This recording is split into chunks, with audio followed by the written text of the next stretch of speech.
What's going down? What's going down? What's going down? We are back in the building like we told you we would be. Don't gotta make no promises. We just do what we said we were gonna do. You know what I'm saying? Absolutely. Hold on, let me turn my microphone down a little bit. I see I'm a little bit loud. How y'all doing today, man? We are very excited to come at y'all with another great episode of Noonish Sports and Tech, man. Happy Wednesday. Happy hump day. Hope you're humping something. And y'all know what time it is, man. Y'all know who it is. It is your favorite host, J.A., a.k.a.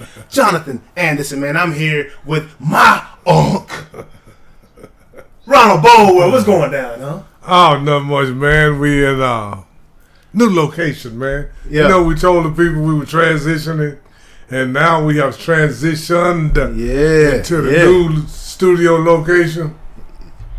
And, you know, I haven't been on the show the whole time, but I'm going to say it like this. We've been in a couple of locations, but this is the best location. Yeah, I agree. Yeah. I feel very good here, very comfortable here, you know, in these spaces. And I hope y'all like it. Y'all, hey, leave a comment. Let us know how you feel about the environment and the new, should I say improved, Noonish set, man. I'm so excited about this, man. We chilling. We about to have a great show. Got a lot to talk about, man. Man, I feel like my microphone is just very loud right now. Let me get this right, man. I don't know if it's your microphone, right, J.A., or it's you. It might be me, man. Yeah, you kind of hype, man. You kind of. Hey, it's me too. It's me too. Yeah, but it's my microphone too. You know, when that red, you see them equalizers going in that red. That ain't a good place to be. You gotta turn that EQ on down. You know what I'm saying? Yeah, your mic may be up a little bit too, but I think J.A. a little excited about. I was hyped. I can't lie. About the new spot, so he might be coming off a little live. I was live, man. I'm live. I can't lie, man. You know.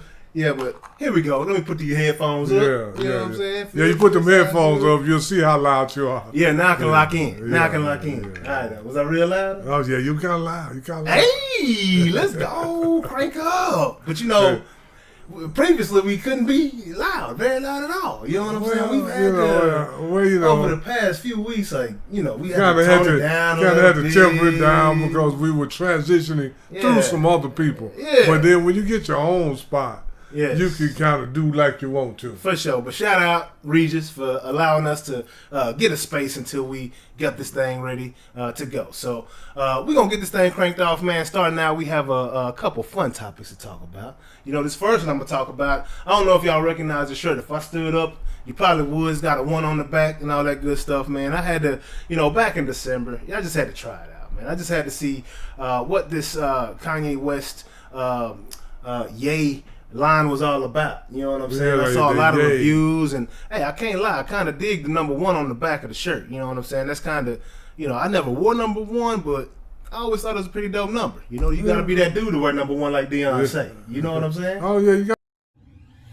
a little cocky, you got to be a little confident, and you got to be a little arrogant. Yeah, you got to be a little all that to wear number one. Hey, there ain't nothing wrong with those things as long as you do it properly and you're winning. And you're winning. You know they all go together. Yeah, got to. So first off, I want to say the shirt is very comfortable. You know, it's heavy. It's not it's a cotton blend, but it's a very comfortable shirt. You know, the sleeves, the way it's cut, it fits pretty cool. You know, I enjoy it. I like it a lot. But I think the main thing that I wanted to talk about is this shoe.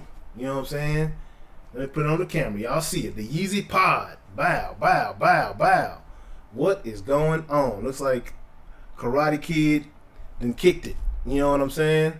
And made a shoe like Show Enough. You know what I'm saying? Yeah.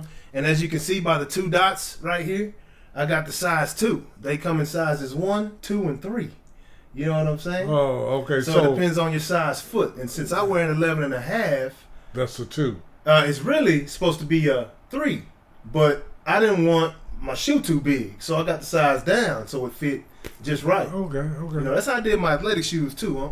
Oh yeah. But you know, I always wore my cleats in a size smaller because I just wanted them to be on my foot. Oh yeah. You know track shoes especially. Yeah. Oh, you want your track shoes almost too little, man, because when you get through running, you know, you want them so tight on your feet, you got to come up out of them. Yeah. You know? And y'all see, I already got it on my foot that quick. Bow, hit you with the right toe. And the best thing about them is toe. that they have went down about 90%, haven't they? 80%? Yeah. No, 80%. Yeah. No, 180%, right? No, I guess it would be 80%. Yeah, because they used to be 200, and they went down to $20. And Ye did the right thing, and he did rebate the people their money back. Oh, okay. He gave them the money back, all those people that paid $200. But the shoe, man, it's not much to it. But I've been wearing it all day. Just wanted to see how it feels. This is the whole concept on the $20 versus the $200.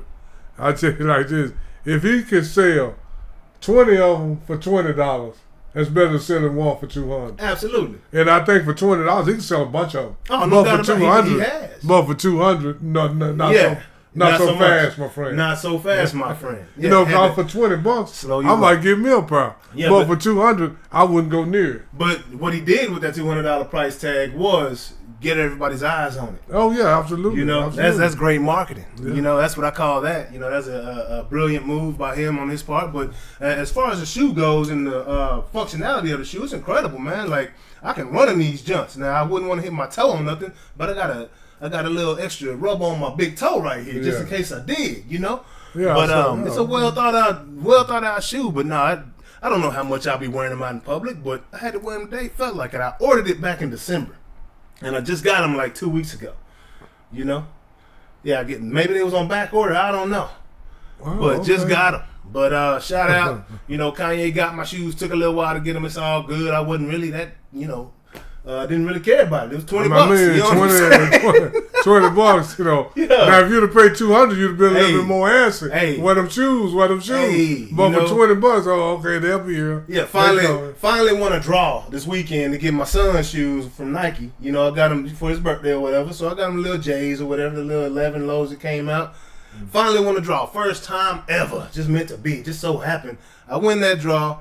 I done called Nike like 2-3 times because they got my money already. You know what I'm saying? Yeah. They got my $200. They ain't got my shoe yet. You know, but it's coming in like today or tomorrow. Okay. But the difference there, you know, I didn't make one call for 5 months over $20. You know what I'm saying? But a couple of hundred, couple dollars. Yeah, a couple $100. Where my shoe at, man? Where the shoe at, player? It's supposed to be here for his birthday. Yeah. You know what I'm saying? Absolutely, yeah.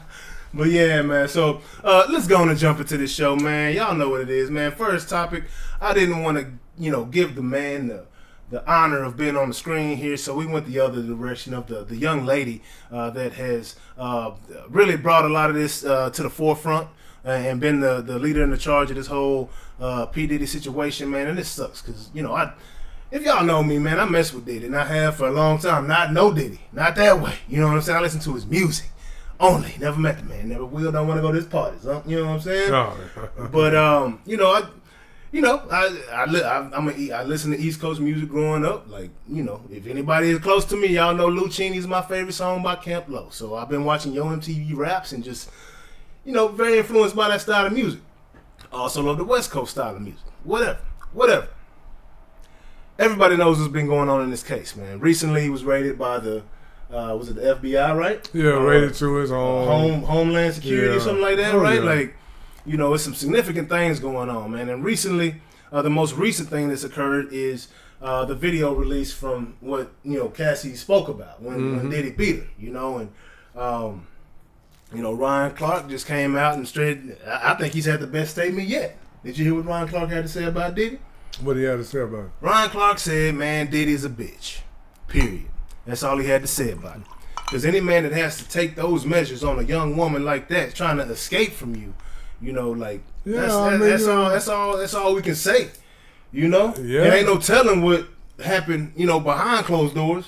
You know, I'm sure Cassie's revealing that or has revealed some of that information, but you know, I'm not okay with that, man. And what's going on right now, we're seeing the same thing that took place with R. Kelly, you know. I think this is much worse. Yeah, because Diddy, I mean, well, I can't say which is worse because Diddy and R. Kelly both was terrible because R. Kelly was, I think his victims was a lot younger. Yeah. And I don't know if he physically abused them like that, like beating them. And Diddy's was seemed like more abusive. Yeah. So, you know, and you know, and then R. Kelly case, I got a take on some of that stuff, you know. Right there, man. It's a lot different than Diddy. That's what Yeah, I'm saying. because this is the thing now. I'm not trying to say nothing.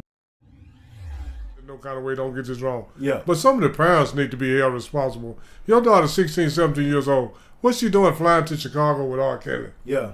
You know, I'm just saying. Yeah, no you doubt. know, my daughter wouldn't have done it. And you can get on. If anybody out there know me and my daughter, Elsa, they know me. I mean, she'll say, no, my daddy wouldn't have had it. And if I would have snuck off with R. Kelly, me and R. Kelly both would have got it. Yeah. Because I'd have gave it to him. Yeah. You know, I'm just saying. Yeah. You know, man, you know, so, but now Diddy, this being abusive and all that, and, you know, and this is the, you know, now this is going to sound kind of hard and cold, but this the whole thing. Once Cassie took the $30 million to be quiet, you know, she got, I mean, you know, to. Well, I don't even think it was to be quiet. I think it was to not. She took the $30 million to not go forward with the lawsuit. Yeah, absolutely. The case in court. Yeah. I mean, yeah. But the fact that she went at the business and she did it, she filed a lawsuit in California. That allowed her the ability to still be able to speak on it. The $30 million wasn't hush money. Yeah. You know what I'm saying? But you're saying like in principle. Yeah. Once you take the $30 money, I mean, once you take the. I mean, I don't know. I'm old in the country, but this is that. Once you pay me for something, I'm good with it. I mean, I'm just saying. Yeah. I mean, you know. But the thing is, like, Cassie's not the one that released this tape. Yeah. I know she did. Yeah. Somebody else did. And, you know, I don't know if she said too much more. She might be writing a book or something at some point. I don't know. Actually, I haven't heard her say much of anything. Yeah, she hasn't. She hasn't since that took place, you know? And there has been speculation that the tape that surfaced is from the Homeland Security raid. Yeah, right? And they might be leaking details so that now that the public is, you know, now we have concrete evidence. Like, that was worse than Ray Rice, and Ray Rice hadn't played down in football since we saw his video in the elevator. And I'm gonna say this, you know, for P Diddy to come out and say he's sorry and all that now.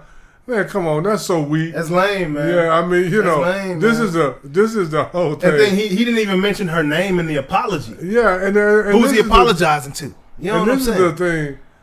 It's easy to be sorry after you got caught. Exactly.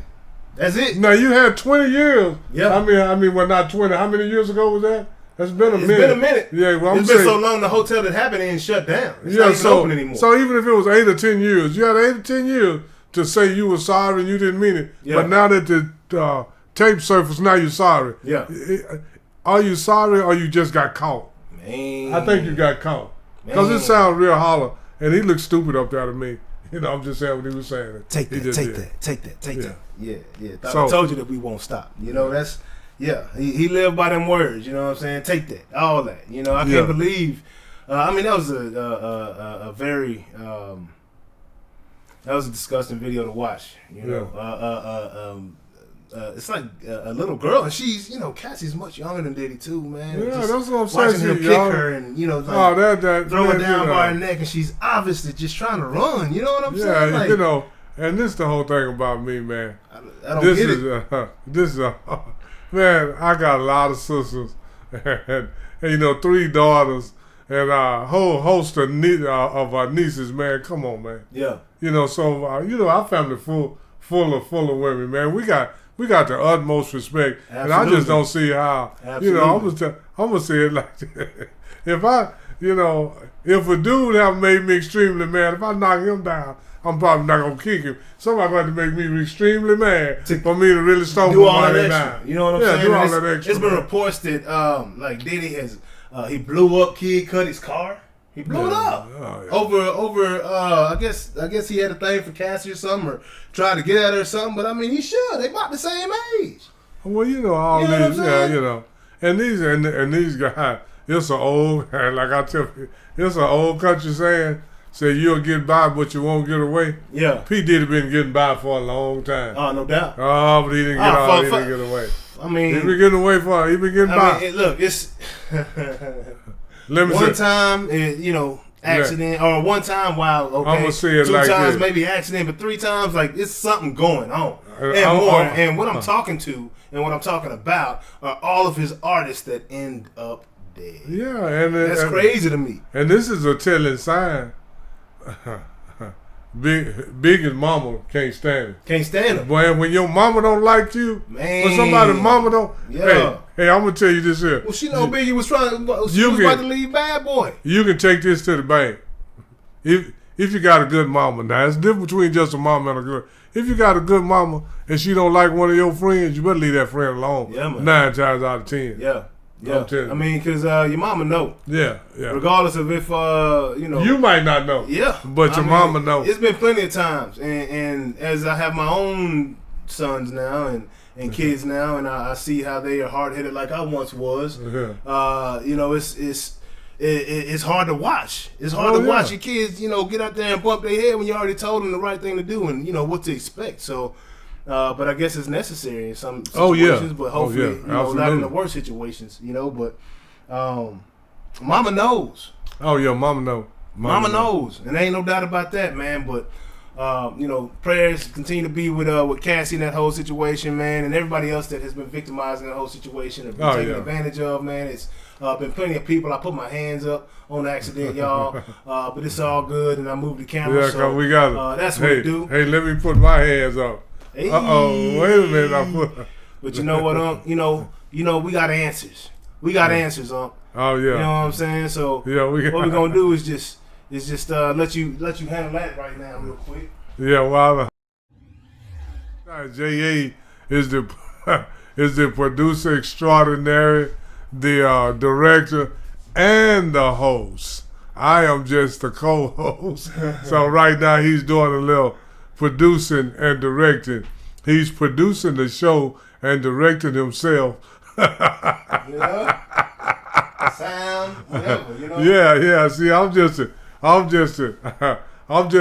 McMahon. He's Johnny Carson. No. Yeah. So it's all good, and so far as all that P Diddy stuff, man.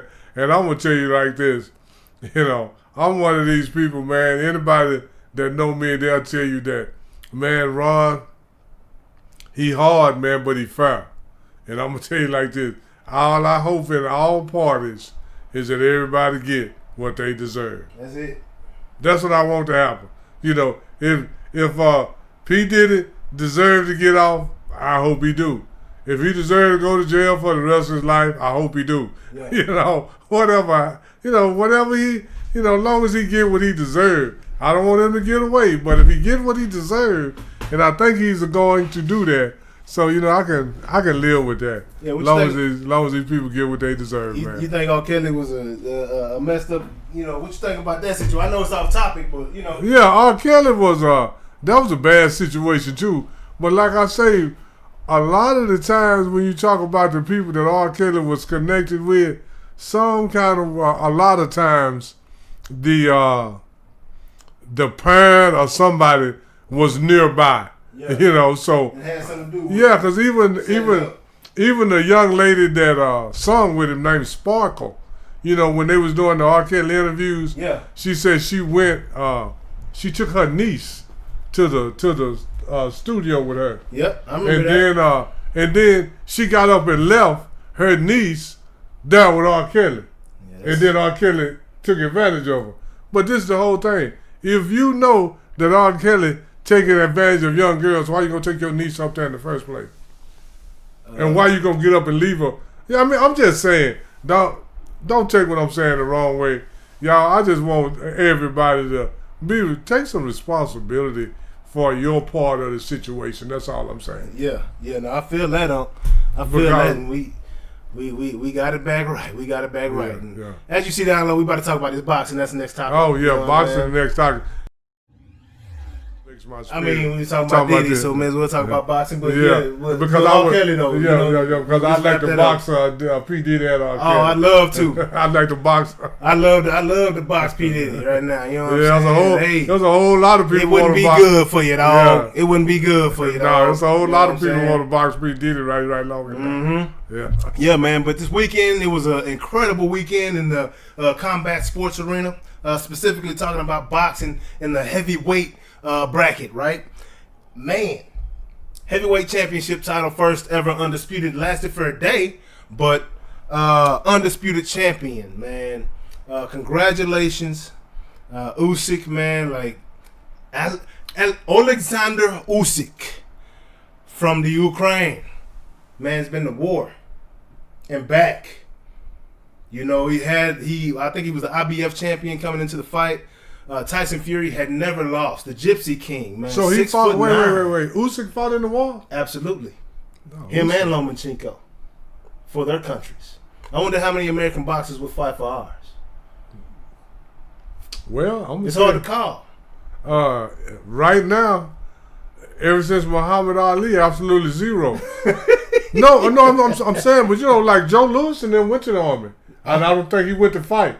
He went in and he was an ambassador, traveling around. But these guys now, they won't even go in the army. No, they won't. They don't want no part of it whatsoever. Yeah. So I mean, but I'm gonna tell you like this. I didn't know Usyk had been to war. I'm gonna tell you like this. Usyk ain't scared. Ain't scared of nothing. Yeah, man, come on, man. Ain't scared of nothing. You know, and there's been controversy. People trying to say he's using illegal inhaler or whatever, but from the looks of it, slowed down, zoomed in, looks like the same cross that he kissed before the match.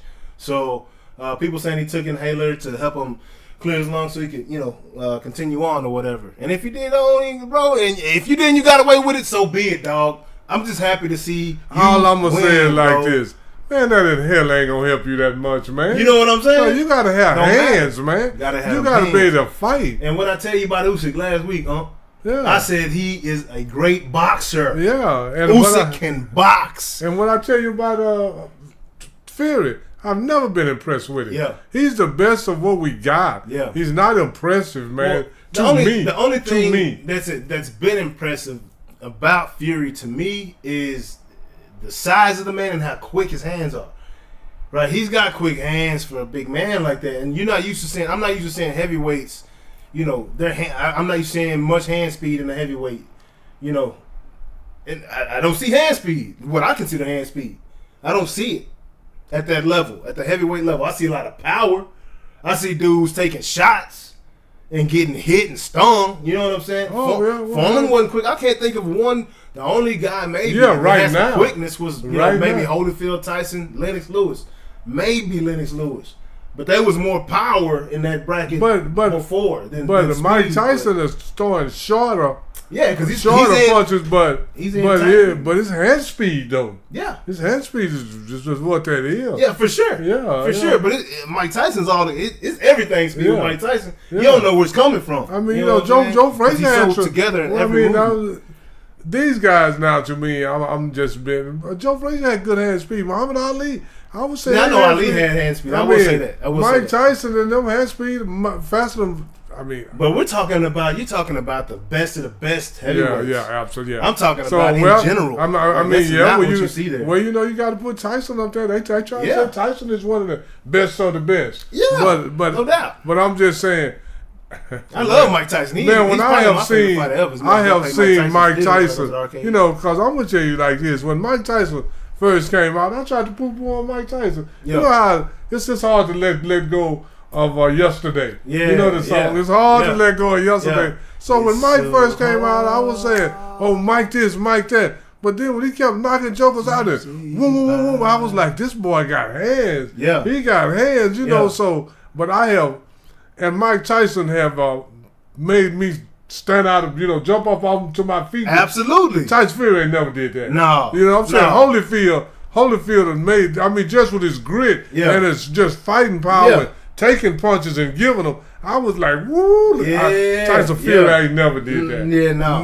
I mean, that's what I'm saying by, to see him fight and get excited, I haven't done that. I have seen them like that. And Tyson Fury was trying to win over the crowd by doing these antics during the fight, like showboat antics and stuff. You know what I'm saying? And for a while, it was working. Before the 9th round started, Tyson Fury was up on most of the cards. 5 rounds of 3. A lot of cards said 6 rounds of 2. Tyson Fury, but because he was doing all the antics and he was hitting. But the whole time I'm watching Usyk, and I'm watching Usyk coming forward. Now Tyson Fury looked like for a good 3 or 4 rounds, Usyk looked like he was this close to getting knocked out on. Yeah. He was this close because Fury was catching him, and I will say Tyson throws some stiff punches. Tyson Fury throws some stiff punches. His jabs are stiff. His straights are stiff. You know what I'm saying? His uppercuts, like everything he lands, they're stiff. The man can box. I will give it to him. I give it to him. Stiff punches. Yeah, but I'm saying when I say stiff, like Mike Tyson throwing knockout blows. Yeah. Holyfield. Holyfield. It is a difference. Holyfield is throwing just combination after. Yeah. You know, they were way busier. Yeah. Way busier. And they would knock you. There was one shot that would knock you out. Could knock you out with. Yeah, but they were busy in the meantime. Yes. And Tyson don't do that. He don't do that. He go in spurts more. Yes. I mean, you know. Yes, he does. Yeah. But he also, every punch he lands is stiff. There's no jab, no touch. Like everything he lands is because he's so long and his reach is so tall. And this is crazy. And a lot of people don't even know. It was amazing to see Usyk win that fight. A lot of people don't even know the hardest puncher in the heavyweight history. A lot of people don't even know. Ernie Shavers, man. Oh. Ernie Shavers knocked out a higher percentage of his heavyweight opponents than anybody. Goodness. Ernie Shavers. Yeah, that's I never even heard of this guy. Go look him up. Ernie Shavers. Lost to. We're gonna have to ring the bell on Ernie Shavers. Yeah, Ernie Shavers lost to. I think he lost to Muhammad Ali or somebody, but Ernie Shavers was. You know, he came up from the middle, from the light heavy to the heavy. Yeah, so Ernie Shavers was knocking everybody. I think he knocked out everybody he fought except for about 3-4 people, man. Wow. Yeah. I mean, did he lose those fights? How many losses did he have? Do you know? Just 2 or 3. You know, he lost to the championship. Yeah. But Ernie Shavers, matter of fact, Ernie Shavers may have even had a belt at one point or another. Never even heard of this dude. That's why. You know, what era was he fighting in? You know, like who was his rival? Was it I'm not Holyfield. Like I said, he came up in the Muhammad Ali era. Okay, Ali and him. Yeah, him and Ali fought. So it's a lot of guys, man, that came up in certain eras. Yeah. They're gonna always be a little. Yeah. They're gonna come up a little short because of who they played. Because all the guys in the 90s gonna come up a little short because Michael Jordan got 6 championships in the 90s. Oh yeah, no doubt. And then when you go back to the 80s, man, Magic Johnson came in the league in 79, 80. He won the championship, man, and out of the next 10 years, he won 5. Isaiah won 2, and Larry Bird won 2. Yeah. We gonna get to basketball. Yeah, but I'm just saying. Yeah, but I'm just saying. So. Yeah, no doubt. No doubt. And I can take it to. That was a great fight, though. That was a great fight. It went down over in Saudi Arabia. They put on a great show. They put on a great show for boxing. They taking over. Say, man, you know what? That is the show. Do you know why Dubai and all them are over there now? Money. And then the Arab country, man. You got that money, man. Man, we talking about BC money. You know what I'm saying? This is the kind. We talking about long bread. No, this how big long their money is. Yeah. They ain't even on the richest people in the world list. No, they ain't even look at the list. They ain't even on the list. They say, what list? What? Because they're on a different list. We calculate our assets differently. Yeah, absolutely. When you look on there, you never see any of those people. Come on, man, stop that. How much gold does your family have, basically? You know what I'm saying? They been there for a long time, huh? Oh, yeah. Old money we talking about. I know it sounds crazy, but I'm saying it's old money over there. Yeah, long time. Up. That's what we ain't heard nothing from Cristiano Ronaldo. I saw him at the fight though, and he was happy. Oh yeah. Boy was breaded up. That boy got paid almost $1 billion to go play soccer. Over what? Where did he over there, I think Qatar or something like that. I didn't know they had Saudi Arabia or something. I didn't know they had soccer. They didn't until they start putting that bread up. But anyway, they bought the PGA Tour around this junk. But anyway, back to boxing. You know what I'm saying? Like, God. Yeah, back to boxing. Back to boxing. Talking about Dubai, man. Listen, we're going to switch it up. Hey, congratulations to champ. Oh, yeah, by the way, they took the IBF championship away from Usyk and gave it to some other dude. It don't even matter. I have no idea. He's about to go fight Dubai. Like I said, he was undisputed for 1 day. He was the IBF champion. Yeah. Right?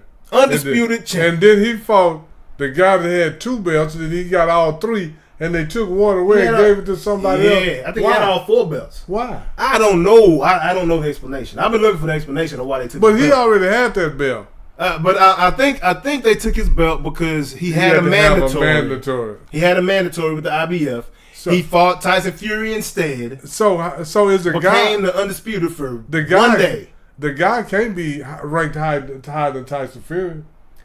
This is the thing. The IBF. He's ranked high in the IBF Yeah. No. This is the thing. Usyk should have lost his belt to Dubois in the last fight. He went down to a body blow.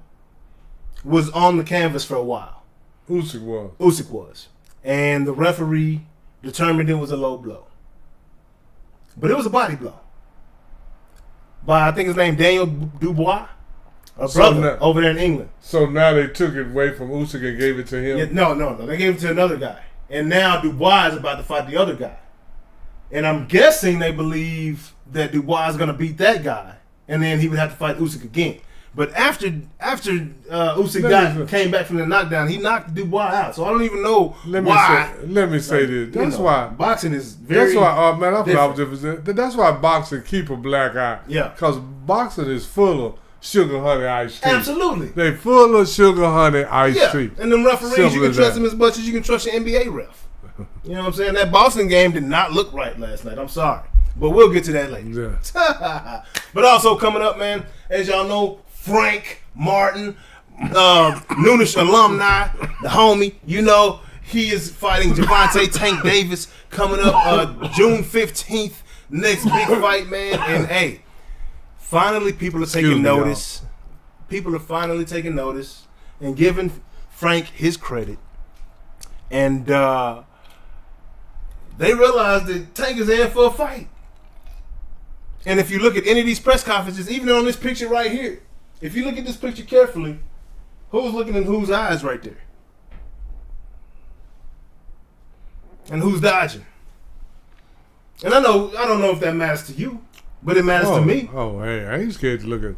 You know what I'm saying? Say, man, this used to be. Do you know who Medusa is? The snake lady. Yeah. What happened if you look at Medusa's eye? It's a spell that's cast on you or something, right? You turn to stone. Is that what it is? Okay. You turn to stone? Y'all don't hear about Medusa no more, right? You ain't heard about Medusa in a long time. No. Do you know what happened to Medusa? She looked in your eyes? Looked in my eyes.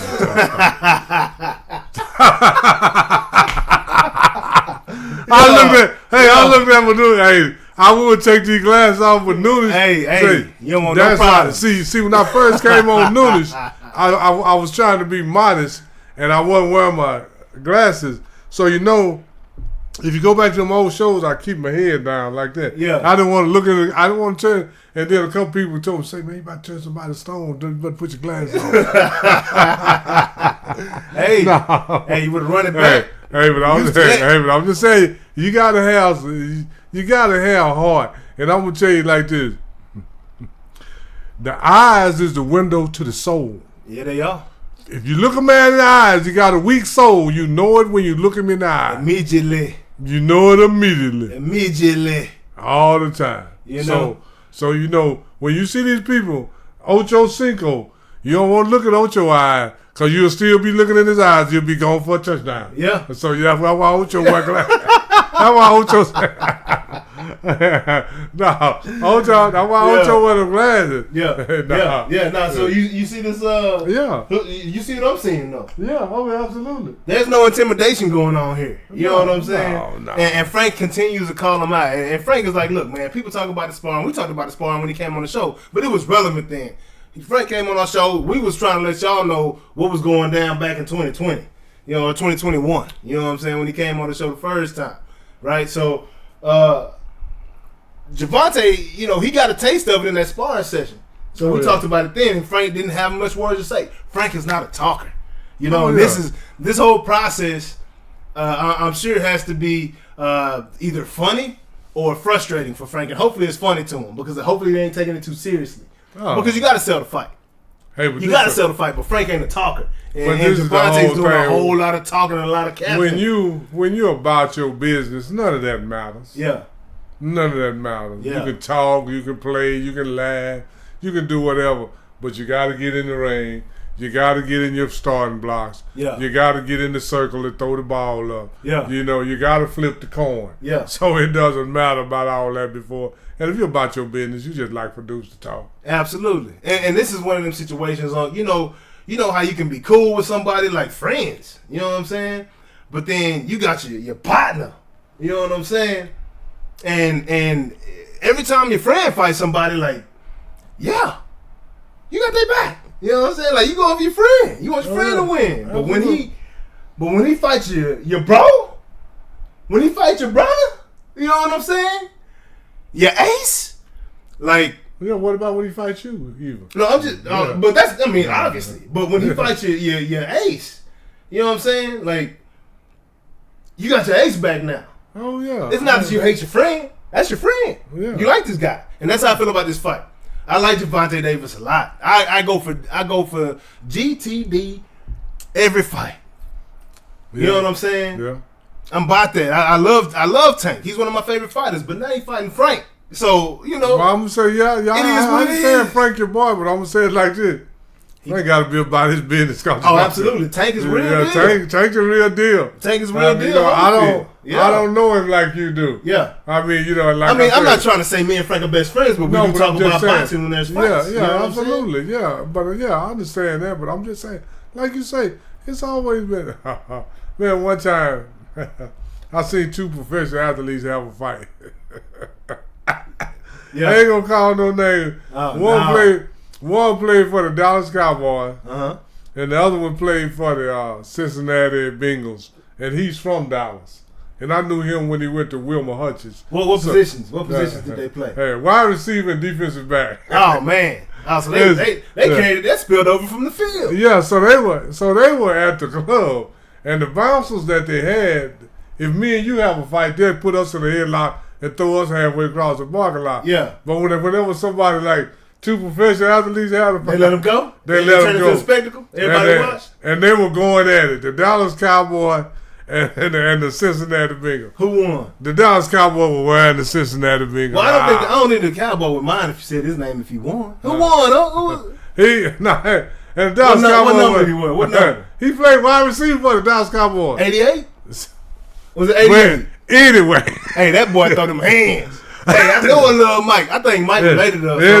I think Mike related to us. Anyway, Mike said he was on top of the other guy, and I've been knowing the other guy back when he was in high school. Yeah.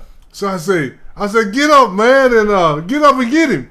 The one on top looked at me, and I looked at him. I said, "I'll stay on him, man." Yeah. You don't want nothing to do with this over here, dog. I promise. Because I'm staying out the way. Yeah. But somebody, please stay on him. So it's when you start throwing them hands, man, and when you look at somebody, you got to know. And when them two dudes looked at each other, you not pulling for the other guy. I said, "Ooh, this other guy finna wear him out." Yeah. Because I can tell. Look at. I mean, before I said, "Ooh, he look way more." You know, like I said, the eyes is the to the soul. And when I looked in that one for the Dallas Cowboy eyes, his eyes look different than the one for the Cincinnati. That boy saying straight black. And then when I looked, then about 30 or 45 seconds later, the one that looked the most vicious in the eyes was on top of the other guy. Oh man, yeah. And if everybody know who went to Wilmer Hutchins, played defensive back for the Cincinnati Bengals. And the other one went to University of Miami, played wide receiver for the Dallas Cowboys. I wish I knew. That's funny right there. Hey. I wish I knew. But you cracking up. Right? Well, everybody know who went to everybody know who went to the University of Miami and played wide receiver for the Cowboys. Everybody know who that is. The other guy, like I said, he won a few Super Bowls with him. Hey, the one I heard he made plays. The one played for the Cowboys was the one for the Bengals out, man. Yeah, and the one for the Cowboys, when you looked at his eye, you said, "Oh, he about that." And I think a Bengals DB would wear one of our Cowboys receivers out in 2020. Yeah. Now it's a different day now. Even number 88. Man. Get wore out. No, he got because I told you last year with the red hair. We got to get back on subject, y'all. Cause we done got way off subject. We ain't got to do nothing. But this is the whole thing. I told you and Jonas last year that the biggest problem with the Cowboys, this was in training camp. I said the biggest problem with the Cowboys is CD Lamb hairstyle, man. Oh man, you knew it was taking the L right there. When I seen that, I was like, you ain't going no Super Bowl right here. I'm like, man, you can tell if it was CD or Sneak out there, man. Y'all, that's another story. Let's get back on. That's fun. But also, last week after the show, last Wednesday, Mike Tyson and Jake Paul faced off. I saw that. What did you think about that? And I'll give you my opinion after. Well, I don't know now. When they were sitting in the chairs, Mike kind of reverted back to the old Mike. Yeah. Now, when they were standing up face to face, Mike took it easy. Yeah. Mike didn't do, because Mike Tyson, if y'all don't remember, Mike Tyson will eat your children. Yeah, I mean, that's what he said. This ain't a room. That's what he said. I didn't say. It's ain't a room. That's what he said. That's what Mike Tyson said. Yeah. But no, I'm just saying, during the face-off, but then doing that, when they were sitting down, see, Mike Tyson is one of those dudes that no matter how hard he tried, he got a trigger, man. Yeah, absolutely. He tried not for you to pull that trigger, but he can't control it, because when he was sitting in that chair, one of the reporters said, he said, "What you say to me?" Yeah. You see, he switched. So Quick, if boy. he get in that ring and Jake Paul make Mike Tyson flip that switch, Mike Tyson's not gonna care about money or nothing. Yeah. At all. Hey man, You know who picked that is? Who picked that is? That's what Jamie Foxx said. I Mike mean, Tyson it's like, with no owner. It's like Mike Tyson. When he went in the fight with Evander Holyfield, he had no intention of biting Evander Holyfield. Yeah, that just happened. That was a reaction. Yeah, but you said Evander Holyfield beat Mike Tyson at his own game. Yeah. Headbutting, because you know when Mike Tyson do that, he'll bump you. Oh yeah. And Holyfield, Holyfield head was harder than right his. back in there with him. And then Holyfield be shooting them elbows. Yeah. And Mike Tyson, see, the first time that's what got Mike. And then Mike even said himself, he said, and then I got in there and he got to bun me with his head, and then elbow him, and I got dizzy, and I said, "Oh, here we go again." Yeah. So I just bit his ear off, and if Jake Paul make him flip a switch, man, they don't tell him what Mike Tyson might do. And I hope he do make him flip a switch so he can knock him slap out. Absolutely. Man, I agree, man. I agree with you 100% on that, because Jake Paul has turned into a situation. What really pissed me off is when he lost to Tyson Fury's brother. You know, that's when I was like, all right, this dude really sucks. And he has knocked out, what he's done, he's trained. Right, he has trained for the past 5.5 years. He's trained boxing hard. He has, and what he's done has picked on other people that have not been as focused on that discipline as him. Nate Robinson didn't know he was coming to a dude that had been training for 4 years. UFC weighed about 140. The first little guy. Tyron Woodley. And then he fought. Woodley. He fought. Woodley was number about what, 140? Like 160, 170. And then he fought. Anderson Silva. Nate Diaz. Yeah, the first guy. I can't think of the white guy. Nate Diaz is small too, ain't he? And he knocked out Nate Robinson to start the whole thing. That's what pissed me off. Yeah, then I'm just saying. That's why at that point in time, I'm just gonna tell you the truth. We didn't know that he had been training for 3.5, 4 years at that point. After he knocked out, I want Mike Tyson. Yeah, right. I mean, Nate Robinson, all right with me, but Nate Robinson is 5'9", what, about 175, 80 pounds. Yeah, if that. Yeah. Yeah. So and then Jake Paul was about 185 or 90, but he been doing that time. Well, not now. Nah, Jake Paul 210 always. He gonna be about 210 come fight. Oh, no, they said come fight. 210. No, they said come fight. He's gonna be 220, 225. He'll what? Oh, for this fight, because he has to for Mike Tyson. Yeah. But typically he's been about 210. I heard somebody say he's like 190, 185 on a daily basis. The weigh-in. Just walking around. No, he's okay. That dude juiced up. So look at his neck. And then beating up Nate Robinson, like I say. Let me get that I'm just gonna be honest with you. When he knocked out Nate Robinson, that pissed me off. Yeah. And I want Mike Tyson to knock him out. Yeah, the same way he knocked out Nate. Yeah, he was a bully. He knew he had been training, and Nate wasn't ready for that, man. Nate went in there looking like he was just trying to fight. Nate a basketball player. Nate a basketball player. Nate probably the last time Nate had a fight, it was in the schoolyard in the sixth grade. That's what he looked like. He looked like somebody. 3:30 at the flagpole, bro. That's the last time Nate fought. Looked like, because he was in there, throwing them wild. He was hitting them with this part of his fist. He was throwing them wild things, like, baby. Bro, what's going on? When I seen that, I was like, Nate ain't fought since the 6th grade. Yeah. But he is an athlete. Yeah, man. Ain't got nothing to do with this ring, though, big dog. But nah, man. Did you hear that Jake Paul's after the face-off? Jake Paul's plane got hit by lightning. Oh yeah. I did hear that. That's crazy. Like Yeah. what?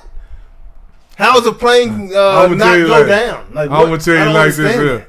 Boy, if Mike Tyson catch him with that left hook, Oh. he gonna pray for lightning. Oh, that's gonna be that thunder. Nah, he gonna pray for lightning. Yeah. He gonna be like, "What is lightning at?" Because this right here, I made it through the lightning, but this I don't know if I'm gonna make it. I don't think it's a matter of if. I think it's a matter of when. I think it's a matter of when Tyson hit him with Yeah, that well, left. you know, and then you know that clause. And that uppercut. The longer the fight go, the more money Mike Tyson makes. Oh, no doubt. So you know, Mike Tyson hey, might take him 4-5 rounds. Then knock Mike him out. Tyson might have taken a page out of Mayweather book and knock him out and just hold him up. Yeah, hold Hold him up. knock Hey, him wake out, up. hold him up. Hit him, Nah. hit. Bow. Wake up. Wake up. Wake up. Wake up, Jake. Hit him in the chin. And if you hear bop his head back. and if you hear that boy Get talk, up, man, he talk like he really fought hard with Mayweather. Yeah, Hey, yeah. They both of the Paul brothers are so. I mean, delusional. they that's why they make so much money. They're great salesmen. They like Jerry Jones's wish he was kids. You know what I'm saying? Like they sell. And they can then sell. not only They can that, sell. in I've been today's drinking Prime. society, I like it. people believe more what they hear than what they see. Mm-hmm. In today's society, Yeah, I'm no gonna doubt. say that. No doubt. People believe more of what they. Hear them what they see, but I mean it's because of deep fake and AI. Like Oh yeah, absolutely. it's you know, everything is questionable. You Yeah. know what I'm saying? That's why you gotta live your life, man. Yeah, but anyway, moving on Moving on. to the next subject. Oh yeah, let's talk a little NBA playoffs. We gotta talk about the past Talking about before playoffs. we can move to the forward. Talking to about the future. playoffs? We talking about playoffs?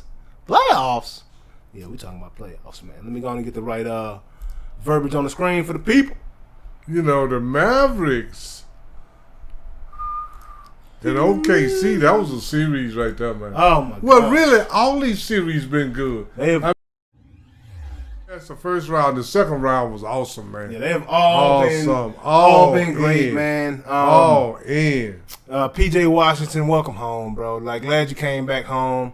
Sorry you had to spend so much time in North Carolina polishing and honing your craft, but thank you, sir. Thank you PJ for, Washington from? you know, he's from Dallas. What school did he go to? I think he went to Louisville. Okay. Yeah, And he was in North Carolina. playing for the Charlotte Hornets. How long he been over there? 2 or 3 years? Yeah, not too long. Okay. He was over there with LaMelo. Oh, LaMelo. Wakanda, because LaMelo. LaMelo stay hurt too. Well, I think LaMelo trying to just get you know, once his contract run out, go somewhere where you want to be. Probably L.A. I'm guessing. Have they extended his contract? I don't know. I don't know. know But he better hope LeBron gone before he go down there. Yeah. LaMelo and Bronny gonna take over the league. Okay. All right. Yeah, but anyway, man, the playoffs, man. Yeah. And like I said the other day, man, I promise, just to me, this is just my opinion. Yeah. When we're talking about the first round, even in the first round, Orlando and Cleveland was playing hard. I ain't gonna say they this was is that good, Yeah. but they were playing hard, man. And The refs are allowing them to. yeah, and then Dallas and then when you got to Dallas and OKC, they played hard, man. Yeah. Denver and Minnesota played hard. Yeah. Indiana played hard Yeah. against New York, man. Yeah. That was New York played hard. yeah, New York played hard. I mean, that's what I'm Everybody saying. is Everybody's playing so hard. hard. And the referees, and I seen a couple of times, that these players were begging for the fouls that they normally get, which normally be ghost fouls that they wasn't getting, and then that made them concentrate more on playing instead of begging for fouls. I saw that we have one player in the top 20 highest paid in the playoffs right now. That's probably why we seeing the level of basketball that we playing. Because you know why? Once you give one or two guys all the money, man, you can't give them no help. Do you know who that one player is? Can you guess? The highest paid player in it right now? Currently in the playoffs. Kyrie Irving. No. Wait a minute. In the playoffs right now. Jason Tatum. No. Luka. No. Joker. No. Anthony Davis ain't in there. No. Neither is Wait a Joker. minute. Huh? Neither is Joker. Yeah, Joker still left in the playoffs. Wait a minute. Yeah. On Minnesota, Dallas, and it's not. Let's see, Minnesota, Dallas, and who in the Boston and down in the East? Miles Turner? No.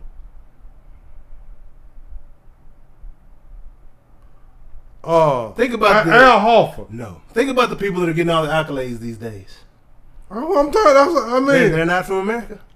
The main accolades. Oh, let me see. Right now, still playing. It's not Luke. Mr. COVID. Rudy Gobert. Rudy Gobert is the only player in the top 20 highest paid players currently in the playoffs. Crazy. Rudy Gobert. But hey, Minnesota looks like none of these guys in the top 20? No. Highest paid? Who do you think is the highest paid player in the league right now? Oh, the highest paid player in the league is somebody that I just couldn't even think of.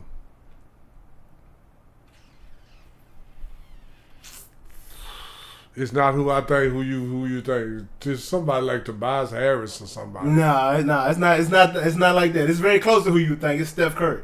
Steph Curry's making $51 million a year. Well, I can see that. Yeah, I can too. I mean, I can see that above. So this is the Steph Curry era. Most influential player in the game. Well, and then some of these other players have probably took a little less. He's the most influential player in the game. Absolutely. The whole game has changed because of Steph, huh? Yeah, but this is the whole People thing. had to keep up with his threes. Yeah, absolutely. Steph had more three-point shots made after season 3 than Larry Bird had his whole career. Yeah, absolutely. But he had took way more, too. Absolutely he did. Absolutely he did. I'm just saying, so Steph, this is the Steph Curry era. The game has changed. You know, they say King James. I guess Steph is a god then. You know what I'm saying? No, I mean. What's over King then? No. Steph ain't over LeBron James. You can stop that. What you mean? What you can stop that? Why not? They got the same amount of championships. He beat LeBron more than LeBron beat him in the title game. So how's he not? First off, LeBron is the all-time lead scorer. He went to 9 championships in 10 years. He went to 9 championships. This is not right now. We're in the Joker era right now because he done won 3. This ain't Steph Curry. Ain't had no era. Is this the Joker era though? He won 3 of the MVPs in the last 3 of the last 4. That's because of their vote. I wouldn't. I'm just saying. I'm just saying. If you want to talk about who the people like right now, this is the whole thing. Steph Curry changed the game, but Steph Curry ain't had no era. This is Steph Curry era right now. No, it's not. How's it not? Because Joker won 3 of the last MVP. Steph got more titles than anybody else in the league right now. No, he don't. Playing right now. No, he don't. No, playing right now? Him and LeBron both got 4. Exactly. Yeah, so but Steph, but LeBron is an all-time leading scorer. See, and this is the thing. But LeBron he's been scoring since he got the league. Steph will be here a little bit longer than LeBron. We'll see how that end up. Steph is about in his 15th year. He ain't that far behind LeBron. 3s count more than 2s. Okay, look where Steph is on the all-time scoring list. I don't even know right now. At the same time, at the same many years, LeBron was higher on the scoring list. Because Steph been hurt. His first couple years, the hand movement. Hey, y'all don't want to get me excited. Tell us about now. Stay excited then. This ain't no Steph Curry. There has never been a Steph Curry era. I say it is right now. He had the influence, but this is not his era. This is his era. Yeah. How's it LeBron's era? If he ain't done more than Steph, as far as right now, this is the Joker era. Joker only got 1 title. It don't take no titles to get an era now these days. It's easy for because I hear all these people say Joker is a generational player. Man, he had 3 good years. It's a generation is 10 years. Yeah. LeBron James is a generational player. He went to 9 championships in 10 years. What is Steph Curry? It took him 3-4 years to even get started. And then he got to go down. Him and Draymond got to get on the phone and cry to KD. They got to cry to each other. Oh, please come over here. Oh, I'm on my way. You know, because me and Russ is scared of y'all. You know, they got on the phone to call each other. Man, come on. So Steph don't have no error, as far as I'm concerned. I mean, everybody's shooting threes because of Steph. But this is the thing. To have an error, you got to dominate an error. Steph ain't got but one Finals MVP. Been in the Finals 4 times. He wasn't even the best player on his team 3 of the 4 times they was in the Finals. You can't have no error like that. You can't have no error now. We got to stick. You know why KD won those MVPs? It doesn't matter why. It doesn't matter why. Who's gonna make sure not shooting that rock? If I got to choose between KD and Steph. But this is the whole thing. One of them away. I'm taking one Steph. Yeah, but who got the MVP? All that don't matter. This is the thing that we got. This is the whole thing. We gotta stick to the Michael Jordan rules. 6 finals, 6 MVP, blah blah blah blah blah. So now we go to Steph. He got a generation, and he ain't got 1 Finals MVP. You can't be you can't have a generation. That's it. Does Giannis have a? You can't. What Steph's game is it is more relatable to the general public, right? A lot of people can learn. Shooting is something you can learn. Relatable don't make you LeBron played. The game LeBron played. Nobody come on now. LeBron especially when he first came in. Against the Pistons, he was like, that's like he was basically Zion Williamson, but could shoot a little better. Because don't compare LeBron to none of these guys. I can't help but to because okay. Because so when hold on. Let me finish my point. Okay, go ahead. So when LeBron get to coming downhill, wasn't nothing you can do. Like the Detroit Pistons, Ben Wallace, Rasheed Wallace, Johnson Billups, couldn't nobody. When you start coming downhill, nobody. But that's not a game that everybody can mimic because LeBron is 6'9", 260 pounds coming at you. Everybody can mimic Steph. You can mimic everybody can work on that shot though. Everybody can get better at shooting, and that's what the game has turned to. Everybody's shooting the 3. But everybody don't need to be shooting the 3. No, they don't. But they're doing it anyway. So the whole game has changed, just like football's changed. So Steph has changed the game the same way the game of football has changed. It's the air out game, and now they shooting 3s. Back in the day, if you shooting 3s, your coach getting you off the floor right now, dog. We need 5 passes. We need the easiest, best shot. We need the best shot, and that 3-point is not the best shot. That's why the NBA didn't even have the 3-point shot when they first came into existence. Yeah. They want that 2-point. Well, they didn't know. They're working for that 2-point. Yeah, absolutely. Steph. He changed the game. Yeah, he changed the game. Do AI have a generation? Absolutely. No, he's not. I mean, he's a he got a decade that belonged to him. No, I wouldn't say that. Oh, I could say that. Yes, we still in AI. Are we talking about tattoos? Are we talking about influence? Are we talking about influence? Or we talking about winning? When I'm talking about influence. When I'm talking about Steph Curry, I'm talking about winning and influence. It's both with Steph. LeBron done had more winning and more influence than Steph Curry. I'm talking about on players in the league now. And players in the league right now, they want to get the 2-year contract with the player buyout. Oh yeah, all that because of LeBron. That's influence. That's influence. I'm talking about on the court. I ain't talking about off the court. I'm gonna tell you like this. Game. In the last 25, last 25 or 30 years, nobody has on the players themselves. Nobody has had the influence that Allen Iverson has had. Oh, absolutely not. Look at Shea. Cornrows in the headband. Yeah, where you think that came from? AI. Look at my boy right here, PJ Washington. All the tats up and down his arm. Look at Luka with the tats. That all came from AI. Actually, AI had more influence on the game than Michael Jordan. I wouldn't say that. They ain't doing nothing. They wearing his shoes, but they're not. I'm saying, wait a minute. You don't see it on the game. You don't see it on these jerseys, but Jordan is on the logo right by Jerry West on a lot of them jerseys.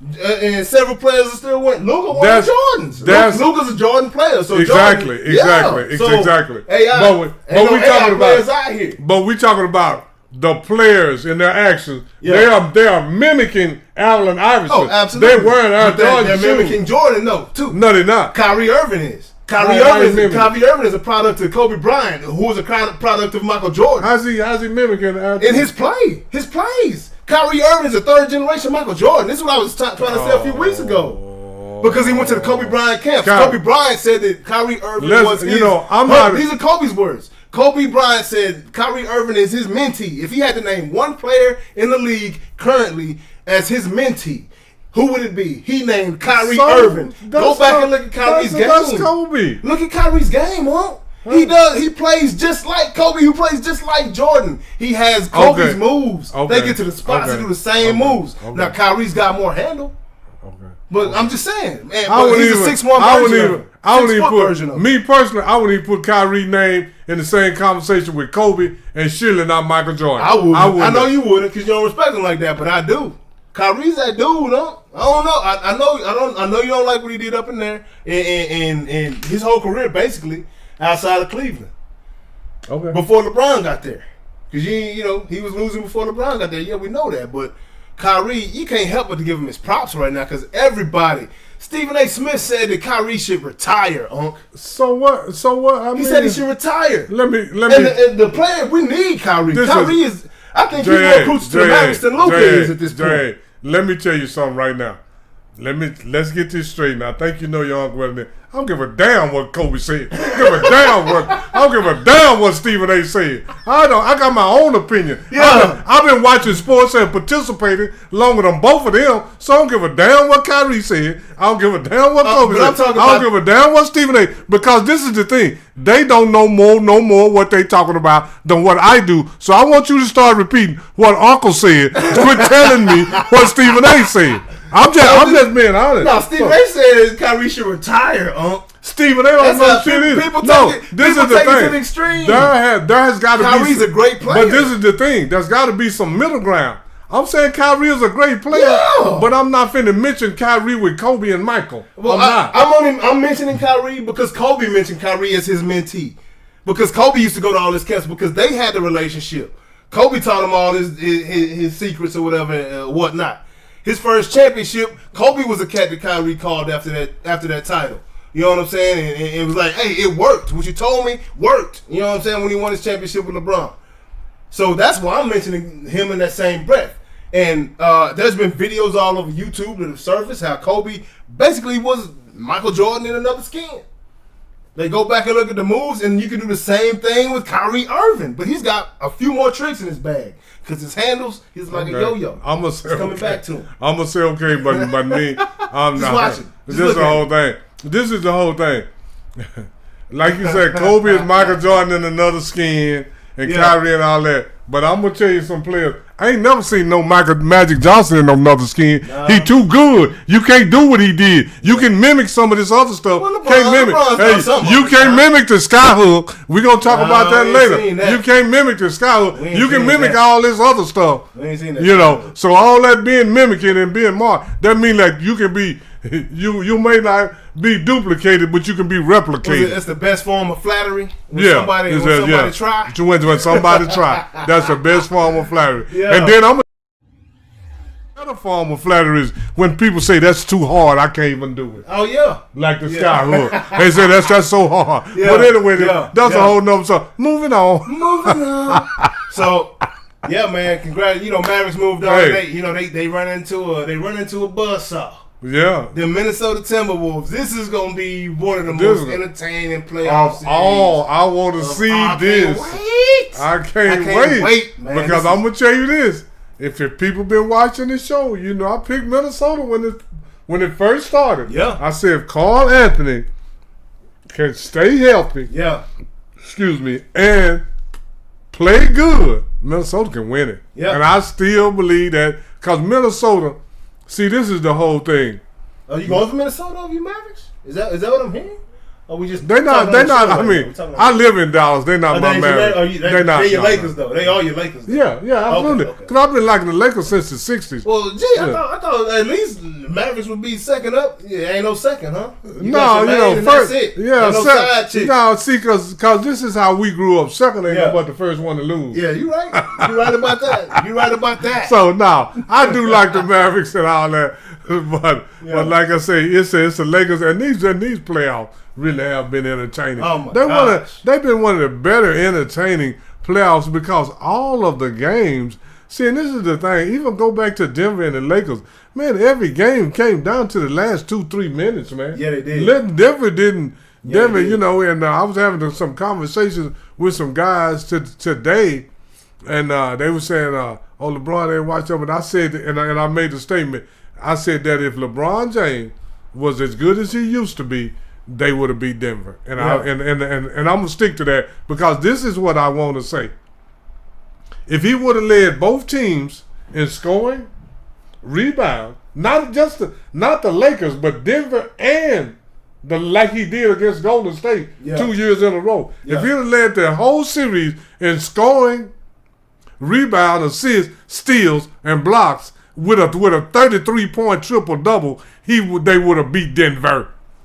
And that's your opinion on that. And that's just like all the rest of y'all. All that stuff y'all say on the internet about what I say, that's your opinion. Yeah. And people get their opinions mixed up with facts. Because this is the thing. That's my opinion. Yeah. If LeBron James was 31 or 30 years old and could lead both teams in every statistical category, it would be hard to beat the team that he's playing for. Yeah, no doubt.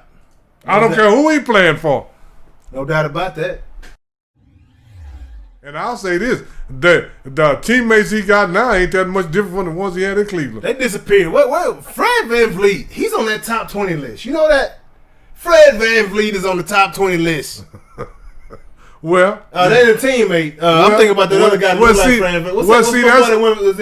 That's part of this microwave society that I talk about all the time. That Kyrie done had a good year and a half. Now he's one of the greatest all time. I said VanVleet, but you know what I'm talking about. No, Fred VanVleet that played for the Toronto Raptors. He did. He played with San Antonio now. No, he was with Houston. No, he was with Kyle Lowry and them. Memphis, in Toronto. But now he's not with them anymore. Yeah, but he came out and he hit a couple of threes in 2 straight years. Then he got the big money. Yeah, and that's what I be saying about, man, don't be showing me no guy that done did something for 1 or 2 years. Yeah. Because in Ring the Bell, we going to talk about a guy that did it from start to finish. Forever. As far as his career is concerned. Yeah. You know? From start to finish. From top to bottom. Absolutely. But I don't know if y'all got a chance to watch that Celtics game yesterday. Incredible game, man. I thought the Indiana Pacers were going to come out with that win.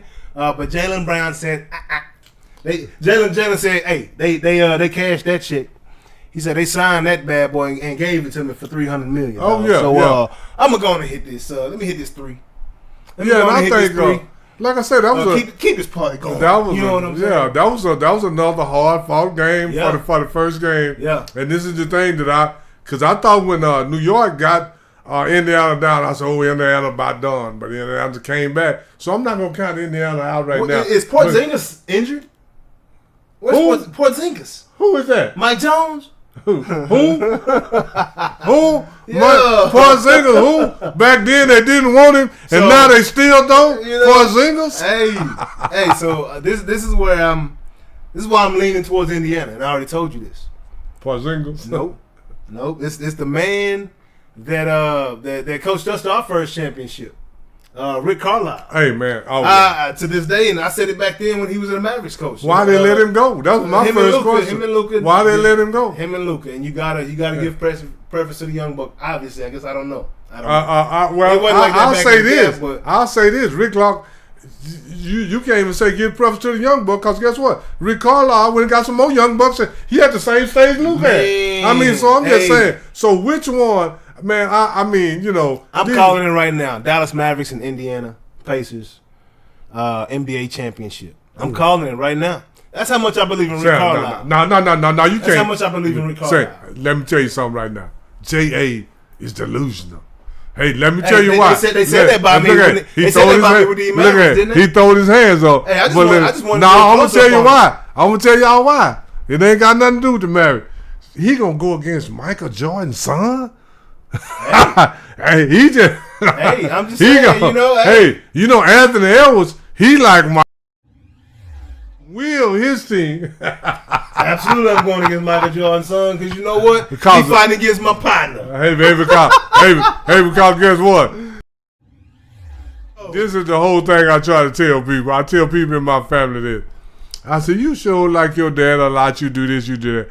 I said, but you just a chip off the old block. Yeah. You ain't the block. Yeah. You ain't the block. So even if he is Michael Jordan's son, see, a lot of people get it mixed up. A lot of people think I don't like Michael. I do. You don't? Yes, I do. You ain't never wear shoes, huh? Yeah, just because I say he ain't the greatest player, he ain't the GOAT, or he ain't this or whatever. Yeah, so, that's okay. I ain't about to fight with this thing. I tell you that right now. Hey, we having a little technical difficulties. Oh, it ain't difficult. I mean, no, it ain't even. It's just growing pains. There we go. I got it right here. Yeah. When it turn green, we good. I figured it out.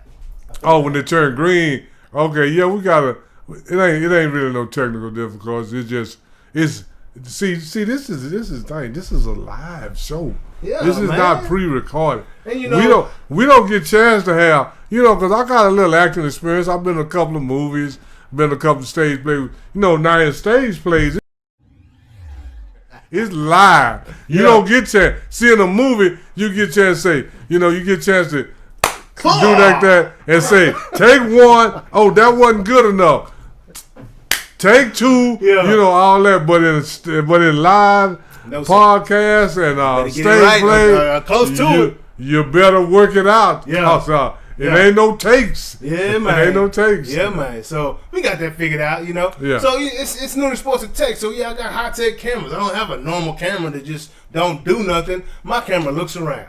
And if I say certain things, it will listen to my voice and do what I tell it to do. If I told it to zoom after I said certain things, it would do that. You know what I'm saying? But I didn't give it the command, so it didn't do that right there. So, when we move our hands and put our hands up, it has gestures and voice command and things like that. So, in sports and tech, man, we can't come with no whack stuff, man, and call us a tech show. You know what I'm saying? We ain't talked about it in a minute because my boy Jonas, I could talk about it.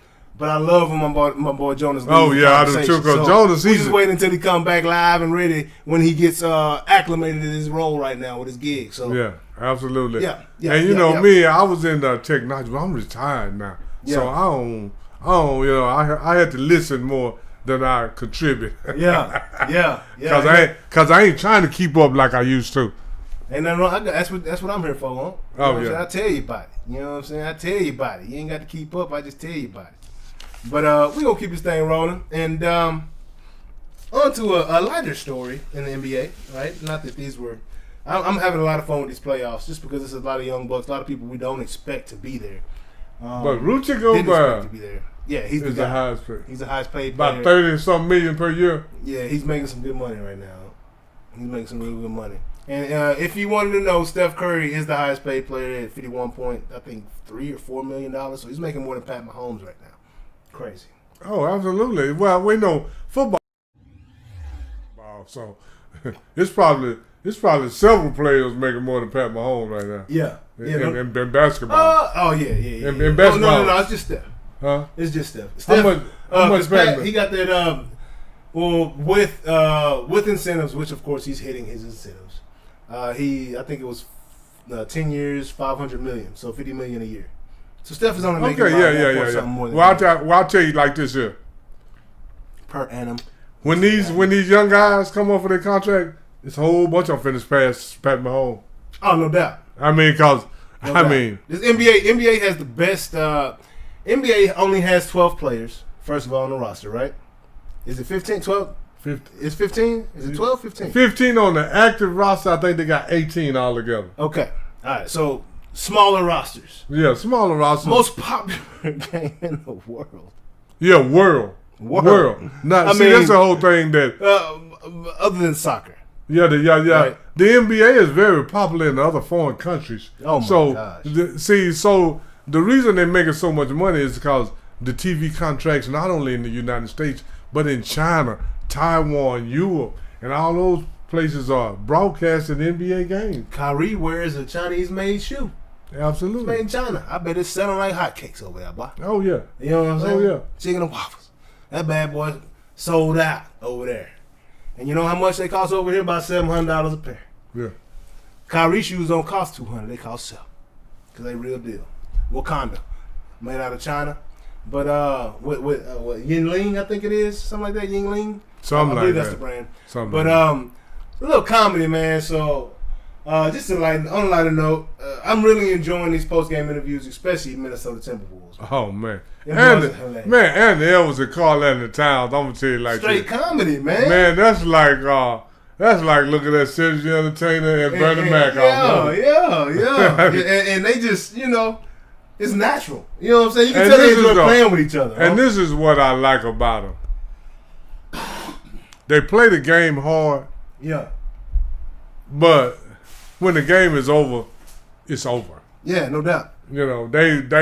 They plan, they joking, and the stuff that they say, I'm not gonna take it too serious. Yeah. But and then some of it is kind of serious because sometimes I don't understand a lot of the things that they say to players. Now, did you see the guy ask Carl Anthony about he said about being a stat stuffer? And no. Yeah, he says that's almost disrespectful. Yeah, it is, and Anthony Edwards took it up. He's never been that's some of the stuff that bothers me with the new generation. They'll say he's just a stat stuffer. Okay, well, so I think Russell Westbrook was primarily that foundation of that conversation and most conversations. And that's bull crap right there. I think so too. Because this is the thing. I want all of my players to go out because this is what a stat stuffer do. He get points, rebound, assists, steals, and blocks. He does everything. Yeah. He gives his best effort. So he's in every category. Yeah. I want my top 7 players to go get me some statistics in every category. I want my 6th player to give me 12 points, 5 rebounds, 5 assists, 1 block, 2 steals. Yeah. I want my 7th player to that one time stuff through the ball. I'm sorry. That one time Russ threw the ball up at the rim. Oh no! Just yeah. to get a board. Yeah. But I'm just saying. That's legit stat stuff. But this is the thing. You know but when a guy go out and legitimately gets 20 points, 11 rebounds, and 10 assists, and 3 steals and 1 block, and just because his team is not winning, and you want to try to diminish him by saying he's stat stuffing, that's ridiculous. Yes. Because it may be that he's doing everything that he can to win, but it's a team game. Yep. He don't have enough help. Exactly. Because now Carl Anthony is no longer a stat stuffer because he has Anthony Edwards, he has Mike Conley, and he has Rudy Gobert. Yeah. I mean, come on, man. So I be like, what are you?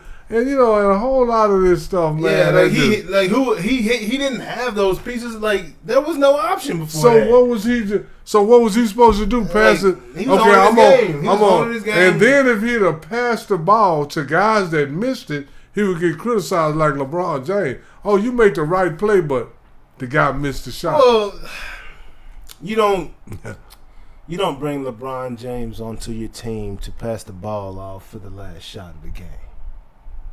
If your name is King James, I expect you to take the last shot.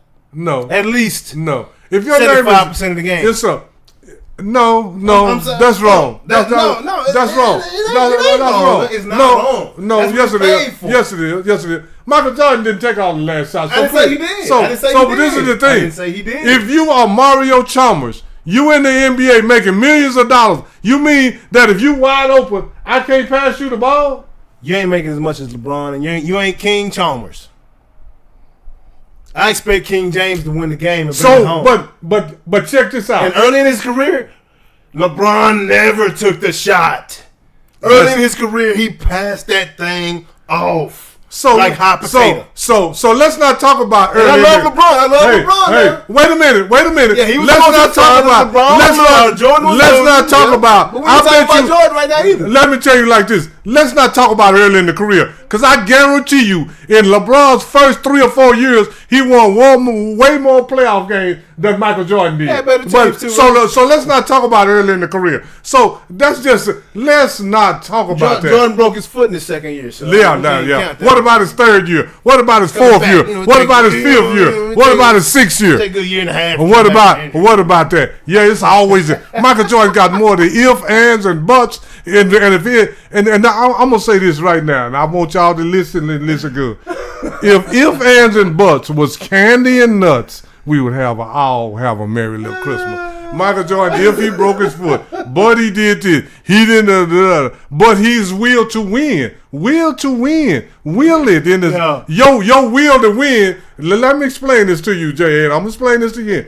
Your will to win kicked in against Patrick Ewing and Reggie Miller and Clyde Drexler. It didn't kick in against Isaiah. It didn't kick in against Larry Bird. He had to get through Isaiah to get to him. 3 times. He never beat Larry Bird. But he had to beat Isaiah to get to where he was going. No, he had to beat Larry Bird. He never did that. But he had to beat Isaiah to get to where he was going, though. For his first championship, he had to beat the Pistons. After they had already won, too. They already done beat you. Now, this is the whole thing. This is the whole thing. Michael Jordan is the only person that can get beat up 3 times by one person, and he beat them once, and now he better than they are. No. He's the only one can do that. No. He's the only one. He's the only one. He's the only one. He's the only one. Adesanya did it in the UFC.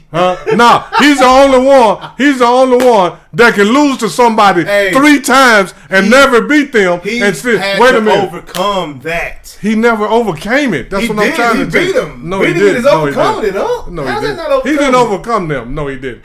He beat him. No, he didn't. Okay. No, he didn't. No, he didn't. He didn't overcome Larry Bird. Did he overcome? He never beat them. They over 3. He's 0 wins.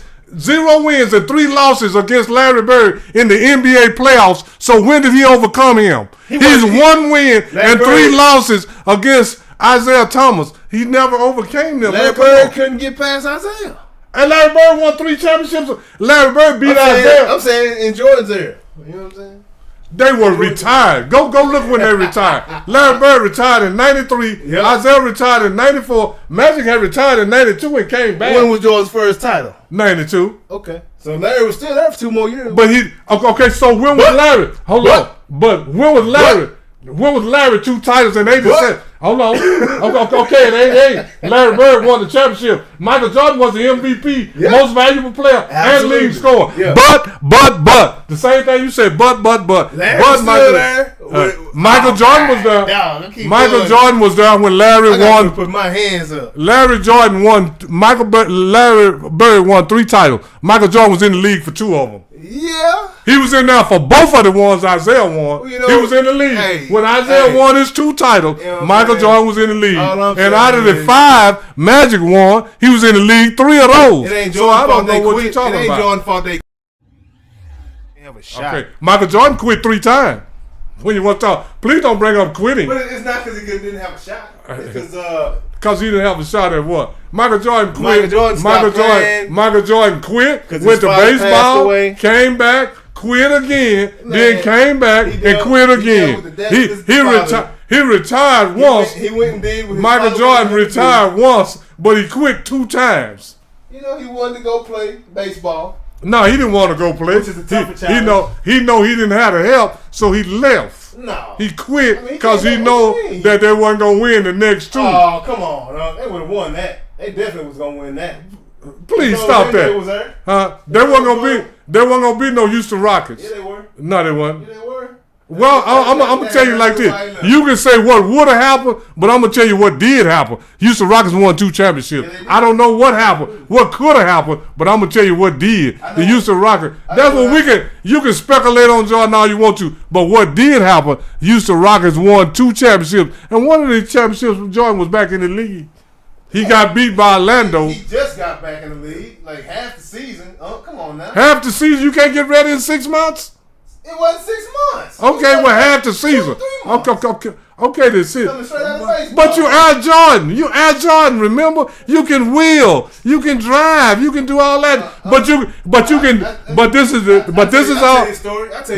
all I want to tell people. I tell you a story, huh? This is all I want to tell people. Michael Jordan can do all this stuff, but he can't do none of it without Scotty. That's all I can tell you. He can't do none of it without Scotty. And that's proven. But moving on. I gotta get the camera right. Yeah, cause he producing while I'm trying to bring y'all back to reality on all this Michael Jordan. That ain't reality. That's your reality, young No. Come on now. So what did he do without Scotty? That's not no reality. That's fact. What I'm talking about is Scotty. Won the national championship in North Carolina. Okay. Since we talking about forever. Okay. That's what he did without Scotty. Scotty didn't win the national championship in Arkansas, wherever he was, Pine Bluff, wherever he was. He didn't win that without James Worthing. So wasn't that? He won one his freshman year. He won one. What happened his sophomore year? James Worthing, Scott, and Sam Perkins going to the NBA. You changed the subject. You said Scotty. Okay, Scotty. We ain't talking about, like you say, cause Jordan he wasn't the GOAT in high school and college. He sure wasn't the GOAT in high school and college. So he became the GOAT later. And I don't see how with somebody, we're gonna talk about that later. We ain't even talking about Jordan. That's the most exhausting subject in the world. It's a beautiful subject. No, that's the most exhausting and tiring and frustrating subject in the world. Because Michael Jordan fans are the most delusional, and basketball fans and players are the most delusional in the whole world. You think so? Yeah, I know so. Because no other sport said that the guys before them can't play except basketball. Well, I think that is the perfect segue to ringing the bell. To ring the bell. My! Talking about Jordan's national championships. Scotty. Okay. Overcoming his 10th grade now we finna ring the bell on Kareem Abdul-Jabbar with 2 B's. We are here with 2 B's. J.A. get a little typo. Typo. He put 2 A's instead of 2 B's. It happens, man. It happens, It's because he's not a professional typer. He's not a secretary. Actually, he's not. Actually, he's a professional technology guy. Because that's where he makes his money. Wherever you make your money. You're right. And it is not typing. He don't make no money. Of the technology, right? Yeah. Forgive me. Me and Jay, hey man, we told y'all to do sports technology. We forgot to add the fun part. Yeah, a whole lot of fun. We're gonna laugh. We're gonna joke. But there's one thing we're not gonna do. We laugh and joke, but we don't play. No, we don't play. We do not play. Hey, but anyway. I don't know what time it is though. Hey, but we're gonna ring that bell. On Kareem Abdul-Jabbar. Ring, baby. We're going to talk about a guy that's been good from the beginning. We're going to go all the way back to Kareem Abdul-Jabbar high school years. Kareem Abdul-Jabbar high school record for his basketball team was 96-6. And those 6 losses occurred during his freshman year. After he became a sophomore, I think he lost 1 or 2 as a sophomore, but after they started winning, they went on a 71-game win streak, and he won 3 New York City championships, which back in the 70s, New York City was the mecca of basketball. So Kareem won 3 New York City championships, had a 71-game winning streak. Then he went to UCLA up under John Wooden. His record at UCLA was 88-2. And back when Kareem was a freshman, he couldn't play varsity basketball. Back then they had freshman teams. So once he got on the varsity, that's his 3-year record, 88-2. And one of his losses came after a 47-game win streak, and they lost to the University of Houston down at the Astrodome in front of 80,000 people. That's how big the game was. 80,000 people were at the game. And Elvin Hayes and the University of Houston broke their 47-game win streak. But while he was at UCLA, his record was 88-2. I said that. And He won 3 national championships. He was NCAA Player of the Year 3 times. He was the NCAA Final Four tournament most valuable player or best player, however they announce it, 3 times. And then he went to the NBA. And just to start off, we're talking about what he did. He was a 19-time All-Star, 6 MVPs, 2-time Final MVP. And he also had, did I say 19 All-Star games? I got this stuff wrote down on paper. Man, Kareem was that 6-time NBA champion, 6-time NBA champion, 6-time MVP, 2-time Finals MVP. At one time, he was the all-time leading scorer. So, all I'm saying is that like this. When you start, to me, let me say this at first. To me, there is no such thing as a GOAT in team sports because most of the time you got to have good teammates, I don't care who you are, to win the championship. So, Kareem has been good since the beginning. And when you start talking about some of the best players ever, you got to talk about, you can't wait to me, you got to talk about beginning to end. And this is one of the more phenomenal statistics about Kareem, is that his second Finals MVP was in 1985. He was 38 years old. And right now, he's the oldest player to ever win the Finals MVP. And I think what motivated him to play better, and I think Kareem retired in 88. So this was at the end of his career. But what motivated Kareem to get that Finals MVP in 85, this is just my personal opinion, there ain't no fact to this. In 1983, when the Philadelphia 76ers beat the Los Angeles Lakers for the NBA championship, Moses Malone, at that particular time, when that series was over, I said Kareem should retire. This is just my personal opinion. And after that series, Moses Malone dominated Kareem on the boards. He dominated Kareem in scoring. He just dominated Kareem, period. And I said, me personally, I said Kareem should retire. But 2 years later, in 1985, Kareem got his second Finals MVP. And I think that performance that Moses Malone did on him kind of inspired him, because Moses did him bad. And I personally said, like I said, Kareem need to give it up, man. He ain't got it. But Kareem went back, dedicated himself, worked out a little harder. In 84, Boston, they lost in the championship in 84 to Boston. And then in 85, they won it again. Kareem was a Finals MVP. And like I said, at age 38, he's the oldest player right now to get the Finals MVP. And Kareem is what that is. He was him from day one, and he was him at the end. Dang. And he didn't have to wait. He didn't have to develop. He didn't have to do none of that. He started out him, and he ended up him. So you saying this in comparison to Jordan? No, I'm just saying. Else? Like Kareem was always that guy. I'm saying in comparison to anybody. Kareem was always that guy. Like I said, J.A. missed some of it because he had to go do something right quick. But like I said, Kareem was 96-6 in high school, J.A. 88-2 in college.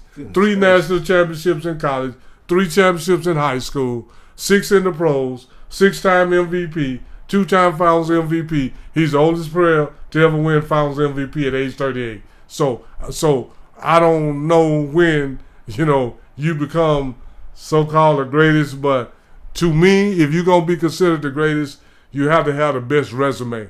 And the 2 best resumes in the history of basketball is displayed by Bill Russell and Kareem Abdul-Jabbar. Kareem Abdul-Jabbar, UCLA. 3-time champion only because, like you said, he couldn't win 4 because And now, here goes some of my opinion. If he'd have played his freshman year, I think he'd have won that too.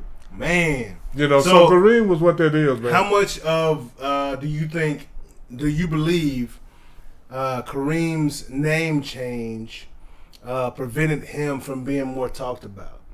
A whole and lot. more praised. A whole lot. Because back in the 70s, that stuff wasn't accepted like it is now. Kareem name change. And this is the era we're talking about when Muhammad Ali and Jim Brown and all these guys were coming together and absolutely. Really, part of the civil rights movement, right? And when you see, and this is the whole thing that all these young guys don't even take in consideration.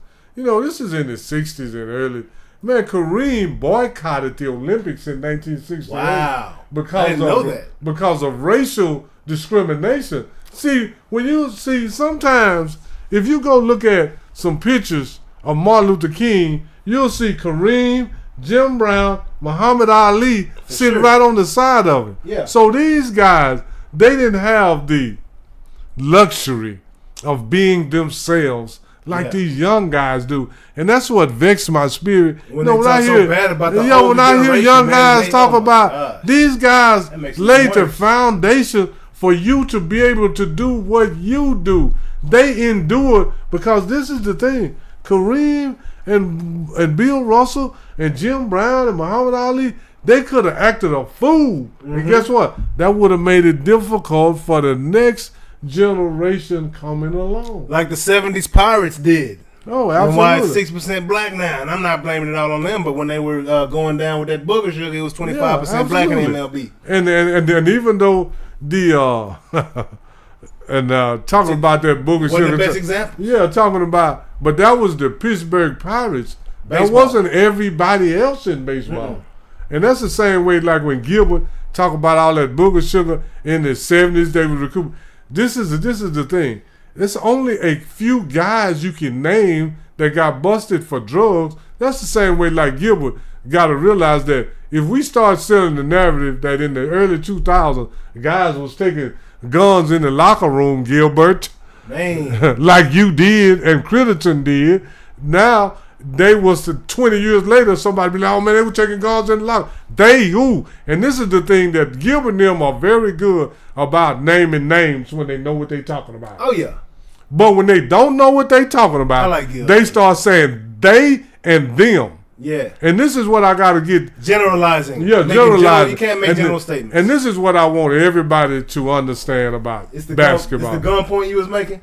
Yeah. I mean, but now if me and you keep selling that, you go tell that to your sons, he tell it to his little brother, and then they're going to be saying, oh man, guys were going in the locker room because that's what they heard. and this is the thing. The 2010s was the gun era. Yeah. So, and then now, Dwight Howard has been caught grabbing a couple of dudes in their crouch, and then the guy down in Houston got caught playing in the room. So the 2020s is the LGBTQ era in the NBA. No, the NBA players are fondling each other. Okay. So now if we go sell that narrative to different generations, now when my grandson or his son start saying, oh man, back in the 2010, they were grabbing on each other. They were following each other. See, it's always that small minority, because this is the thing. There were no majority. It may have been, it's less than 10% of the players was on Booker shows. Yeah. Because when you go back, see, this is what people got to realize. In the 60s and 70s, all those guys were 4-year college graduates. Yeah. Mature young men. They were 22 and 23 by the time they came to the NBA. Yeah. And so Ja Morant is still, Ja Morant's in his junior year right now. Yeah, exactly. But he's been in the league 3-4 years. Yeah. So these guys were more mature. They had been to college. They had took some financial literacy. They had took some economic courses and all this, because this is what, if people be really serious about it, they wasn't getting paid them big bucks back then. No, they wasn't getting paid the big bucks. But when a guy and like J.J. Redick and them talking about firemen and plumbers, once you go to college 4 years in the 60s and 70s, you wasn't no fireman or plumber. Yeah. Now, they did have to go get other jobs in the summer. They would go to companies, and companies would hire them so they could say, we got Dave the Busher, we got Bill Bradley. But now, they wasn't working. Yeah. And if you go, they would get paid for doing nothing. It's like, hey, we'll write his salary. And then now, if you go look at all the guys, what they talking about was on Booker Sugar in the 70s and all that, in the 60s and 70s, you never hear about those guys ending up broke or homeless. Yeah. when you go back and look at all the guys in the 60s and 70s, they running foundations. They are in business for themselves. Yeah. They always, when you always interview Walt Frazier and Oscar Robertson, I move my hands a little bit, Jay. All those guys, they all got on suits and ties sitting in office buildings. They not, so all of this, all of that going broke and stuff because the guys were making so much money and they wasn't educated because they were going to the pros at 18, 19. Yeah. All that going broke started in the 90s. But the guys in the 80s and 70s, they didn't go broke. You don't hear about them being homeless, begging for food, or none of that. My God. So if you think I'm lying, now I can name a couple of guys that got, and I'm going to tell you like this, the same problem that they had in the 70s is the same problem they got now. Players want to smoke weed, man, because it's relaxing and it helps. Muscle. Yeah, it helps your muscles and all that. Your recovery. So back in the 70s, it was more guys got busted for weed than it was for booger sugar. And I'm telling you what I know, because this is the thing. Gilbert was born in 1982, man. So how can he know so much about the 70s and 80s? And anybody that's got been to school know that little drill where you tell the first person in the row, he said go. Yeah. Next person, he said go. And then the next person, well, she said they said. And now words getting after they said go. Yeah. Because, so by the time Gilbert heard the story about the booger sugar, it was all just started because he wasn't there. Everybody was taking it. Everybody was hitting it. Yeah. They was doing this. They said they was doing that booger sugar before and I'm gonna start there. Say, man, back in the early 2000s, they were taking guns in the locker room. Yeah. They pulled guns on each other. Everybody. Yeah. Everybody. It's just Wild West in the NBA. Yeah, so like I said, giving them they call names all the time. Yeah. Or such and such, Bonzi Wells and Zach Randolph had a fight. Oh, y'all this like and the that. name dropping. Yeah, they always name dropping. But as soon as they don't know what they talking about, they say they did this, them. Yeah. So whenever somebody say they and them, I always tell them who put a name to it. Yeah, them general comments and general statements, man, they don't end up very accurate or well. Somebody just pop it off. Yeah, man. Popping off. Hey, but anyway, that's ring the bell. And Kareem is what that is from the beginning to the end. What that is. From the start to the finish. Yeah, man. So Kareem, man, all I know is a sky hook, and I could never do it. I tried so hard doing the horse. If you want to beat me in the horse, hit that sky hook. You got it. I promise you, every time. And but he had some more moves too. He had a little bank shot off the.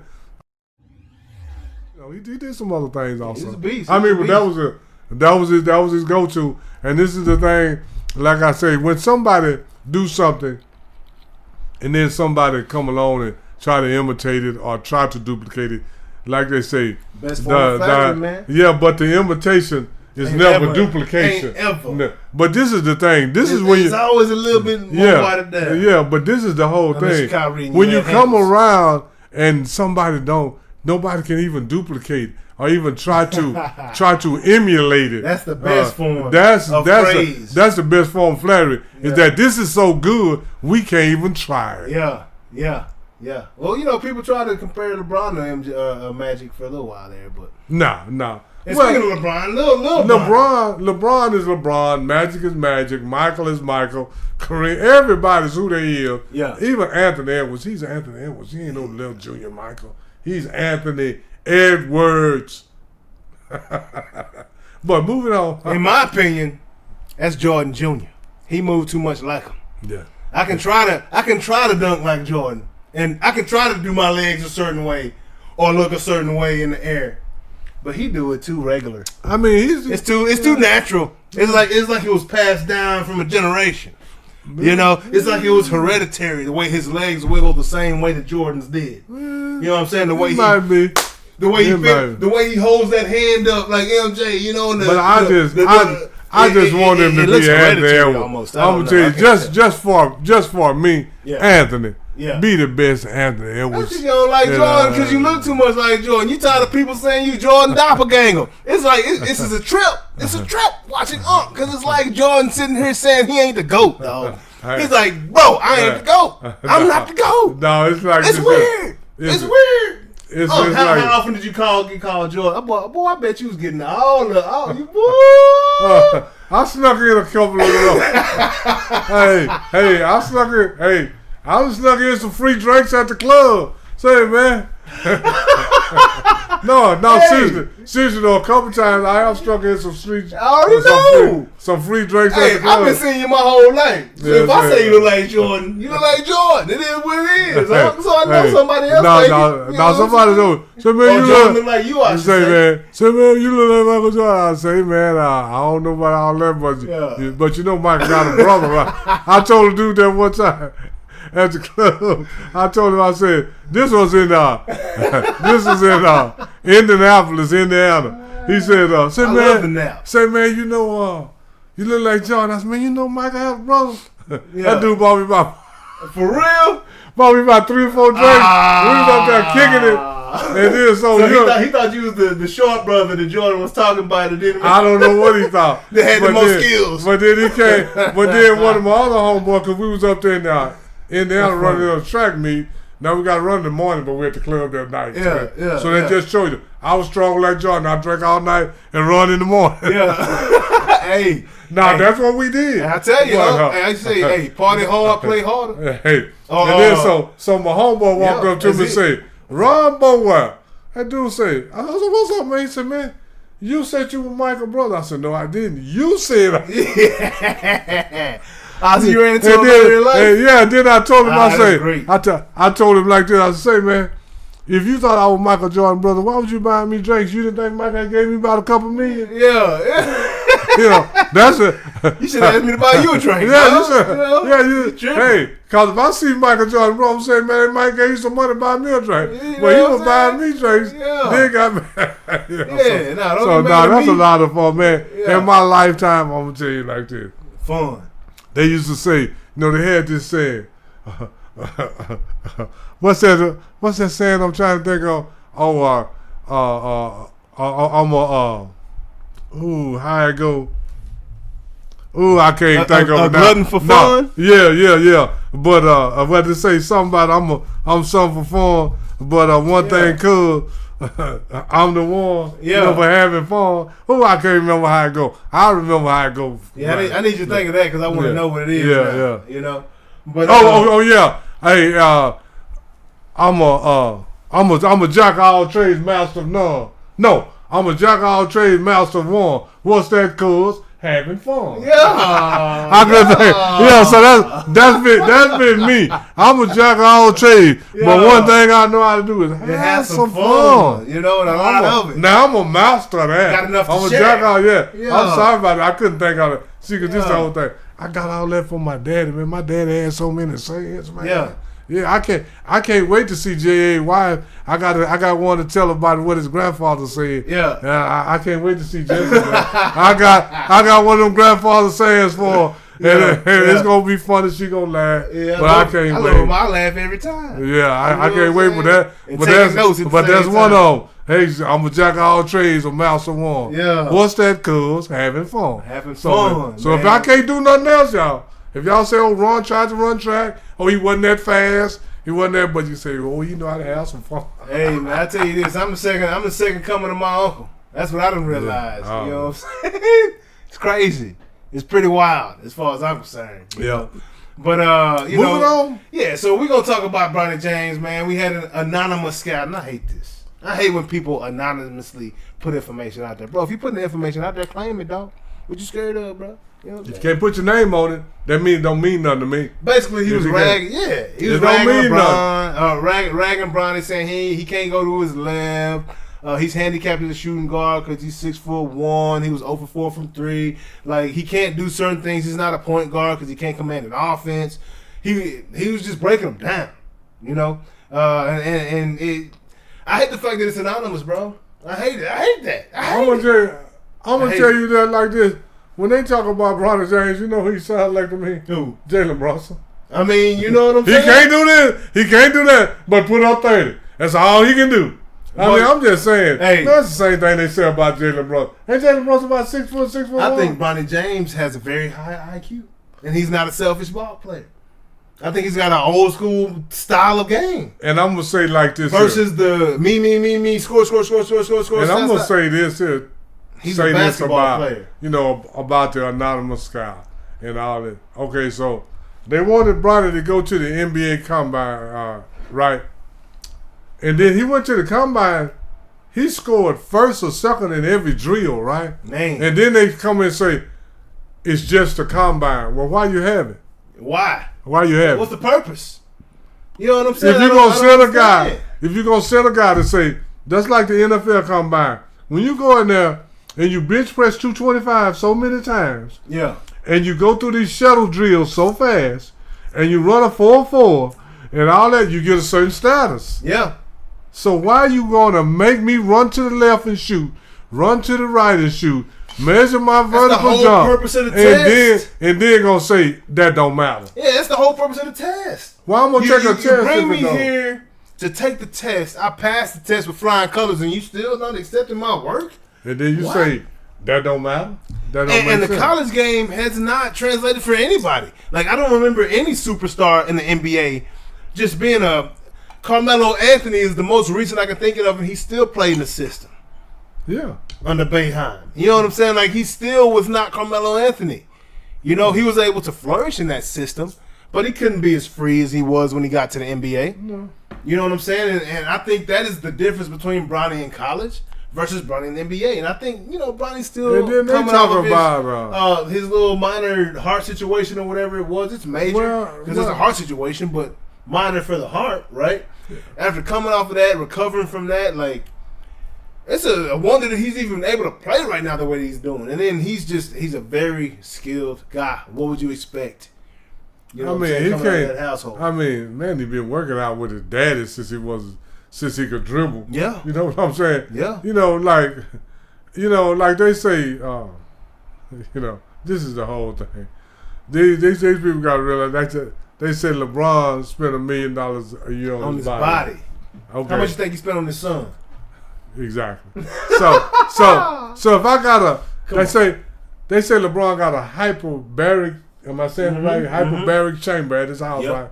Don't you think his son's is already in it? Yeah. Don't you think his son's been in that? His son grew up in that hyperbaric chamber. Thank you. Oxygen flow is unique. All that, man. Come on, man. That heart situation, they got to it before it happened. That might have killed anybody else because we don't have access to the things they have access to. So if he's getting world-class training from the time he can almost walk, man. I'll tell you this with confidence. That helps a lot. I can tell you this with confidence. I'm not worried about Bronny. Oh, I'm not either. I'm not worried about Bronny. Bronny's going to be fine. Because Bronny probably got more money than the NBA can offer him right now. Because this is the whole thing. Bronny already making money off of NIL and social media. Bronny daddy is a billionaire. Huh? But this is how many followers you think Bronny James got? All of them. On IG, YouTube, everywhere. He got enough that he's making money already. All of them. So I mean, you know, if you come from money and then you make $2-3 million a year, you ain't got to make $100 billion like your daddy. Cause I mean, I ain't even trying to be funny.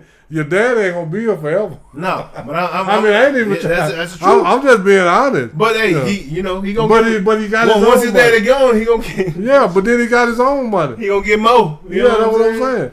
That's but, so I'm not worried about Bronny. So all Bronny that anonymous stuff, NBA, man. Yeah, do you know what anonymous mean to me? You're a coward. You are a coward. Because I'm gonna tell you like this here. Yellowtail. I tell people all the time. Whatever I say, you can go say, Ron said that. Right there. In your face. Ron said that. Yeah. And then you come back and say, did you say that, Ron? Yeah, I said it. Now, more than likely, they'll be like, yeah, I know. He said it to me, too. Yeah. Yeah. He already told me that. He told me that, yeah.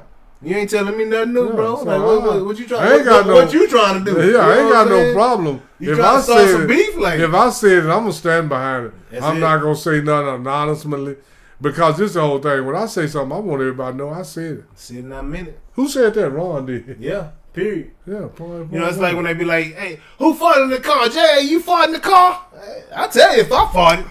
Matter of fact, you ain't going to ask nothing if I farted. I'll let you know. Yeah, hey, say, man, y'all better let them windows down. That was me. I'm going to claim that. Yeah, y'all better let them windows down, man. Yeah. Because one thing I'm not going to do I'm not gonna sit in this car. My stomach hurts.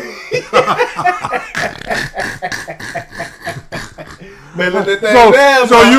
So you want me to sit in the car with my stomach hurting when you can let the window down? You are wrong. Yeah, let that thing and down. I'm gonna say, yeah, I did it. I did it. That's me. Hey, and guess That's what? all me. And if I'm riding with you and you don't like I did it, put me out. Yeah, that's it. And then if I'm driving and you don't like I did it, get out. Yeah. Because there's one thing about me, I always got enough. You know what it is. You know what it is, man. You know what it is. And I told y'all, we have fun on this show. Way too much fun. And we hope y'all having fun too, man. We just chopped it up. Yeah. So, on to the MLB. You know what I'm saying? Major League Baseball. We're going to talk about Caitlin Clark for a second, but they losing. 0-4. It's rough times going in Indiana Fever. But she's still balling, though. She hit a long-range 3 doing what she does. But Same this is thing the whole Iowa, thing. she's still scoring. Caitlin just needs some more teammates, man. She averages 17, but you're right. Yeah, she needs more more teammates. teammates. Indiana did have a fever. They was real sick. It's bad. Man, the other day, Caitlin hit a 30-footer. Long range. Did you see that? I'm talking about one pass, catch and shoot. Way out. Out there. It was almost half court, almost like 2 steps in from half court. Man, it was on the corner. Man, it was some Steph Curry, Dame Lillard type stuff. I was like, Caitlin, she can shoot that thing. So she gonna be all right, man. She just gotta get better teammates. That's all. 2 people I ain't worried about. I ain't worried about Brother James. And I ain't worried about Caitlin Clark. I ain't worried about Caitlin Clark, Angel Reed. I ain't worried about none of them young ladies came in this year. Oh, I saw Caitlin Clark, first person since Michael Jordan to get a Wilson basketball deal. Yeah. Caitlin Clark. Yeah. WNBA. Yeah. And this is the whole thing about all the people that's hating on Caitlin Clark. Stop it, man. Caitlin earned everything she got. Yeah. She's an all-time leader. She broke all the records. Yeah, and then people say, she got a way bigger deal than we ever got. Yeah, she did it way more than you did. She deserved that. Yeah. I don't understand what we're talking about right now. I don't understand that either. Because you know what I'm saying? Did you do what she did? Did you change it? Like what? Caitlin Clark is the Steph Curry of the WNBA. Changing the game. Yes. And backing them up. You got to come guard me 30 feet out here because I can't hit this thing consistently. And I'm gonna tell you like this. Period. Caitlin Clark got a chance to be the Steph Curry and LeBron James. She could change the salary structure and what they're getting. Oh, she already done I mean, that's what I'm private jets now. Yeah, that's what I'm saying. So her team was on a private jet. Yeah. She wasn't one of the squads that was complaining about not having one. Caitlin Clark was taken care of because she's Caitlin Clark. So that's what I'm saying. So far as money, and she gonna be the Steph Curry and LeBron James. Absolutely. All rolled into one. I still say the women's game, as far as skill is concerned. Now the men's game is more fun because we got the dunking and the oohs and ahs. But as far as the skill, the women's game is played more like the 60s and 70s. It's a skill game. They can't dunk, but the fundamentals of the game. Really, and like a while ago when I was talking about the guys stayed in college 4 years back in the day, that's what they concentrate on in college, the fundamentals. Yeah. Boxing out, learning how to dribble, taking charge, the basic fundamentals. Yep. Stand in between your man with the ball and the goal. Yep. Stuff like that. That's what they teach you in college. Yep. They don't teach you that in the AAU. They don't teach you that, all that. And these guys going straight from AAU, shooting threes and dunking to the NBA. Yep, that's it. Yeah. That's it. But that is the influence of Steph Curry. But moving on. As you see, we have Ohtani on the screen. This man is going ham. He's not pitching this year. All he's got to do is focus on hitting, and he is a professional. He's a pro. So what he hitting? 355 right now. Leading the league. Everybody leading the league in in batting average. He's leading the league in hits. On base percentage. On base percentage. OPS. And he's 4th in home runs. He's better hitter than Barry Bonds. No, absolutely not. Not even close. Yes, he is. Yes, he is. All the new guys. It was news that he almost hit it to the bay. No, Jay. All the new guys better than the old guys. No. He got to be better than Barry Bonds. Barry Bonds is the greatest ever. As a matter of fact, there's some Barry Bonds news, and I just found out today, so I didn't have time to upload and update. I did have time, I just didn't do it. Okay. Barry Bonds is inducted into the Pittsburgh Pirates Hall of Fame. That's cool. That's the team that drafted him. That's the team I had him on my wall when he was playing for number 24. Right? He won 7 MVPs with Pittsburgh. Absolutely. Before the steroid era. Before the steroid era. Before steroids. That's what I thought. Before Mark McGwire came and picked him up like he was a 5-year-old child and I'm set not him back even on a the ground. baseball guy, and I know he won 7 MVPs in Pittsburgh. Yeah. I mean, I'm not even trying to be, you know, I'm not. Not to mention all the Gold Gloves and all that dude, man. So it's shame. Yeah, it is what it is. I expect it at this point. See, I'm gonna tell you like this. How do you know you're great? This is my issue with baseball. Access. This is my issue with all of baseball. Pete Rose ain't in the Hall of Fame. Yeah, that too. 4,000 hits. Pete Rose and Barry Bonds ain't in the Hall of Fame. Baseball can go to hell. Yeah. I'm just saying. The best players of all time. Come on, man. The guy with the most hits by far. The guy with the most home runs. You can say by far. Yeah, and then it's because he's got a lot more than anybody else. About 30 or 40, and that's a lot in baseball. And then when you go back, and this is the thing, back when you watch the older guys in basketball, guys, and like a young man would tell me that, they just dribble like this. I said, that's because what they call the game. But when you go back and watch Pete Rose, it ain't nothing you can say about Pete Rose. Charlie Hustle. Man, Pete Rose hit the ball, hustled the bases, played, that's one of my favorites, man. Pete Rose was, was he first base? Or third? I thought it was first base. First base, first base, wasn't he? Yeah, first base. Because, I'm going to say this. I have never been a baseball fan, but this is the honest truth. The Cincinnati Royals. The Red. Excuse me. Kansas City Royals. Yeah. And that's Brett. What's his name? Played third. Brett. Good Lord, I can't think. I know you're talking about. Yeah, it'll come to us. It'll come. But that's my boy. But this is the whole thing. George Cincinnati. Brett. George Brett. George Brett. Now that's why I thought Kansas City. But for real, I'm not even a baseball guy. But this thing, when Cincinnati played, when they had Joe Morgan, Concepcion, yep, and Pete Rose. It was a that's a big red machine right there. Yeah. What's that other? The first baseman. No, the outfielder. The outfielder. The one that died. You know the one that died in the plane crash. You say plane crash? I think of Roberto Clemente. Yeah, but he was on the Pirates though. Oh yeah, that's Pirates. But Cincinnati. But like I say, Concepcion. Oh yeah, Griffey. That's what I'm trying to think. Oh, Ken Griffey Sr. Yeah, Ken Griffey Sr. Joe Morgan, Pete Rose. That's when even if you wasn't a baseball fan, you had to sit down and look at it. Absolutely. You had to sit down and look at these boys and must see TV. And when Cincinnati played with second baseman and left fielder, right? First base. Yeah. So utility guy. Yes, but Joe Morgan. Hey, I still teach my kids that chicken wing right now. Hey, and what's his name? David Concepcion? Yeah. Man, them dudes was. I was young, but I was like, man, the Cincinnati playing, let me watch. Yeah, Big Red Machine was really good, But now, man. When somebody else played, maybe not so much. Yeah. But when Cincinnati played, you had to sit down and watch the game, man. Yeah, so yeah, man. But, right now, it's so Tiny's time. Them Dodgers, man, they look really good. They've got a deep team, as they have for a while. Since Magic Johnson became part of that ownership group, Dodgers been spending money. Oh yeah. They've been spending money. They've been winning too. They haven't. I don't think it has translated into as many World Series as they would like, but they do have some. They got one, right? Absolutely, and they're really good. They look.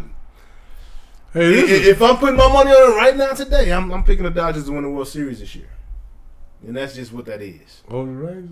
Yeah, they stacked them. They stacked. They are stacked. Well, we got a lot of pictures from there. The rain. You're right about that. We do have some pictures. I mean, I'm just saying we still got a chance. Yeah, we do. I mean, the Dodgers. I don't know. Rangers are very good. Yeah. You see the hat? I'm just saying. Doing out there but this is the whole thing. Like I said, I'm not a baseball guy, but this is what I do know. Man, every time Bruce Bochy on the team, they do. I would tell you like this: the Rangers, they may not win it, but they ain't going away. They're not going away. Not with Bruce Bochy. Yeah. Bruce Bochy teams are always in it to the end. They're not going to just give it to you. No, they're not. Don't I say that? Yeah, the Rangers ain't going away. Beat them. So, they won last year and they still got Bochy.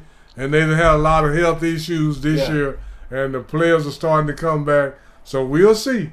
I mean, I don't know. I don't know what the Dodgers doing. I'm not. Yeah, but shout out to Shohei because that dude is a dog. He's a beast, man. Shohei been a beast. He is a beast, been a beast, and Oh yeah.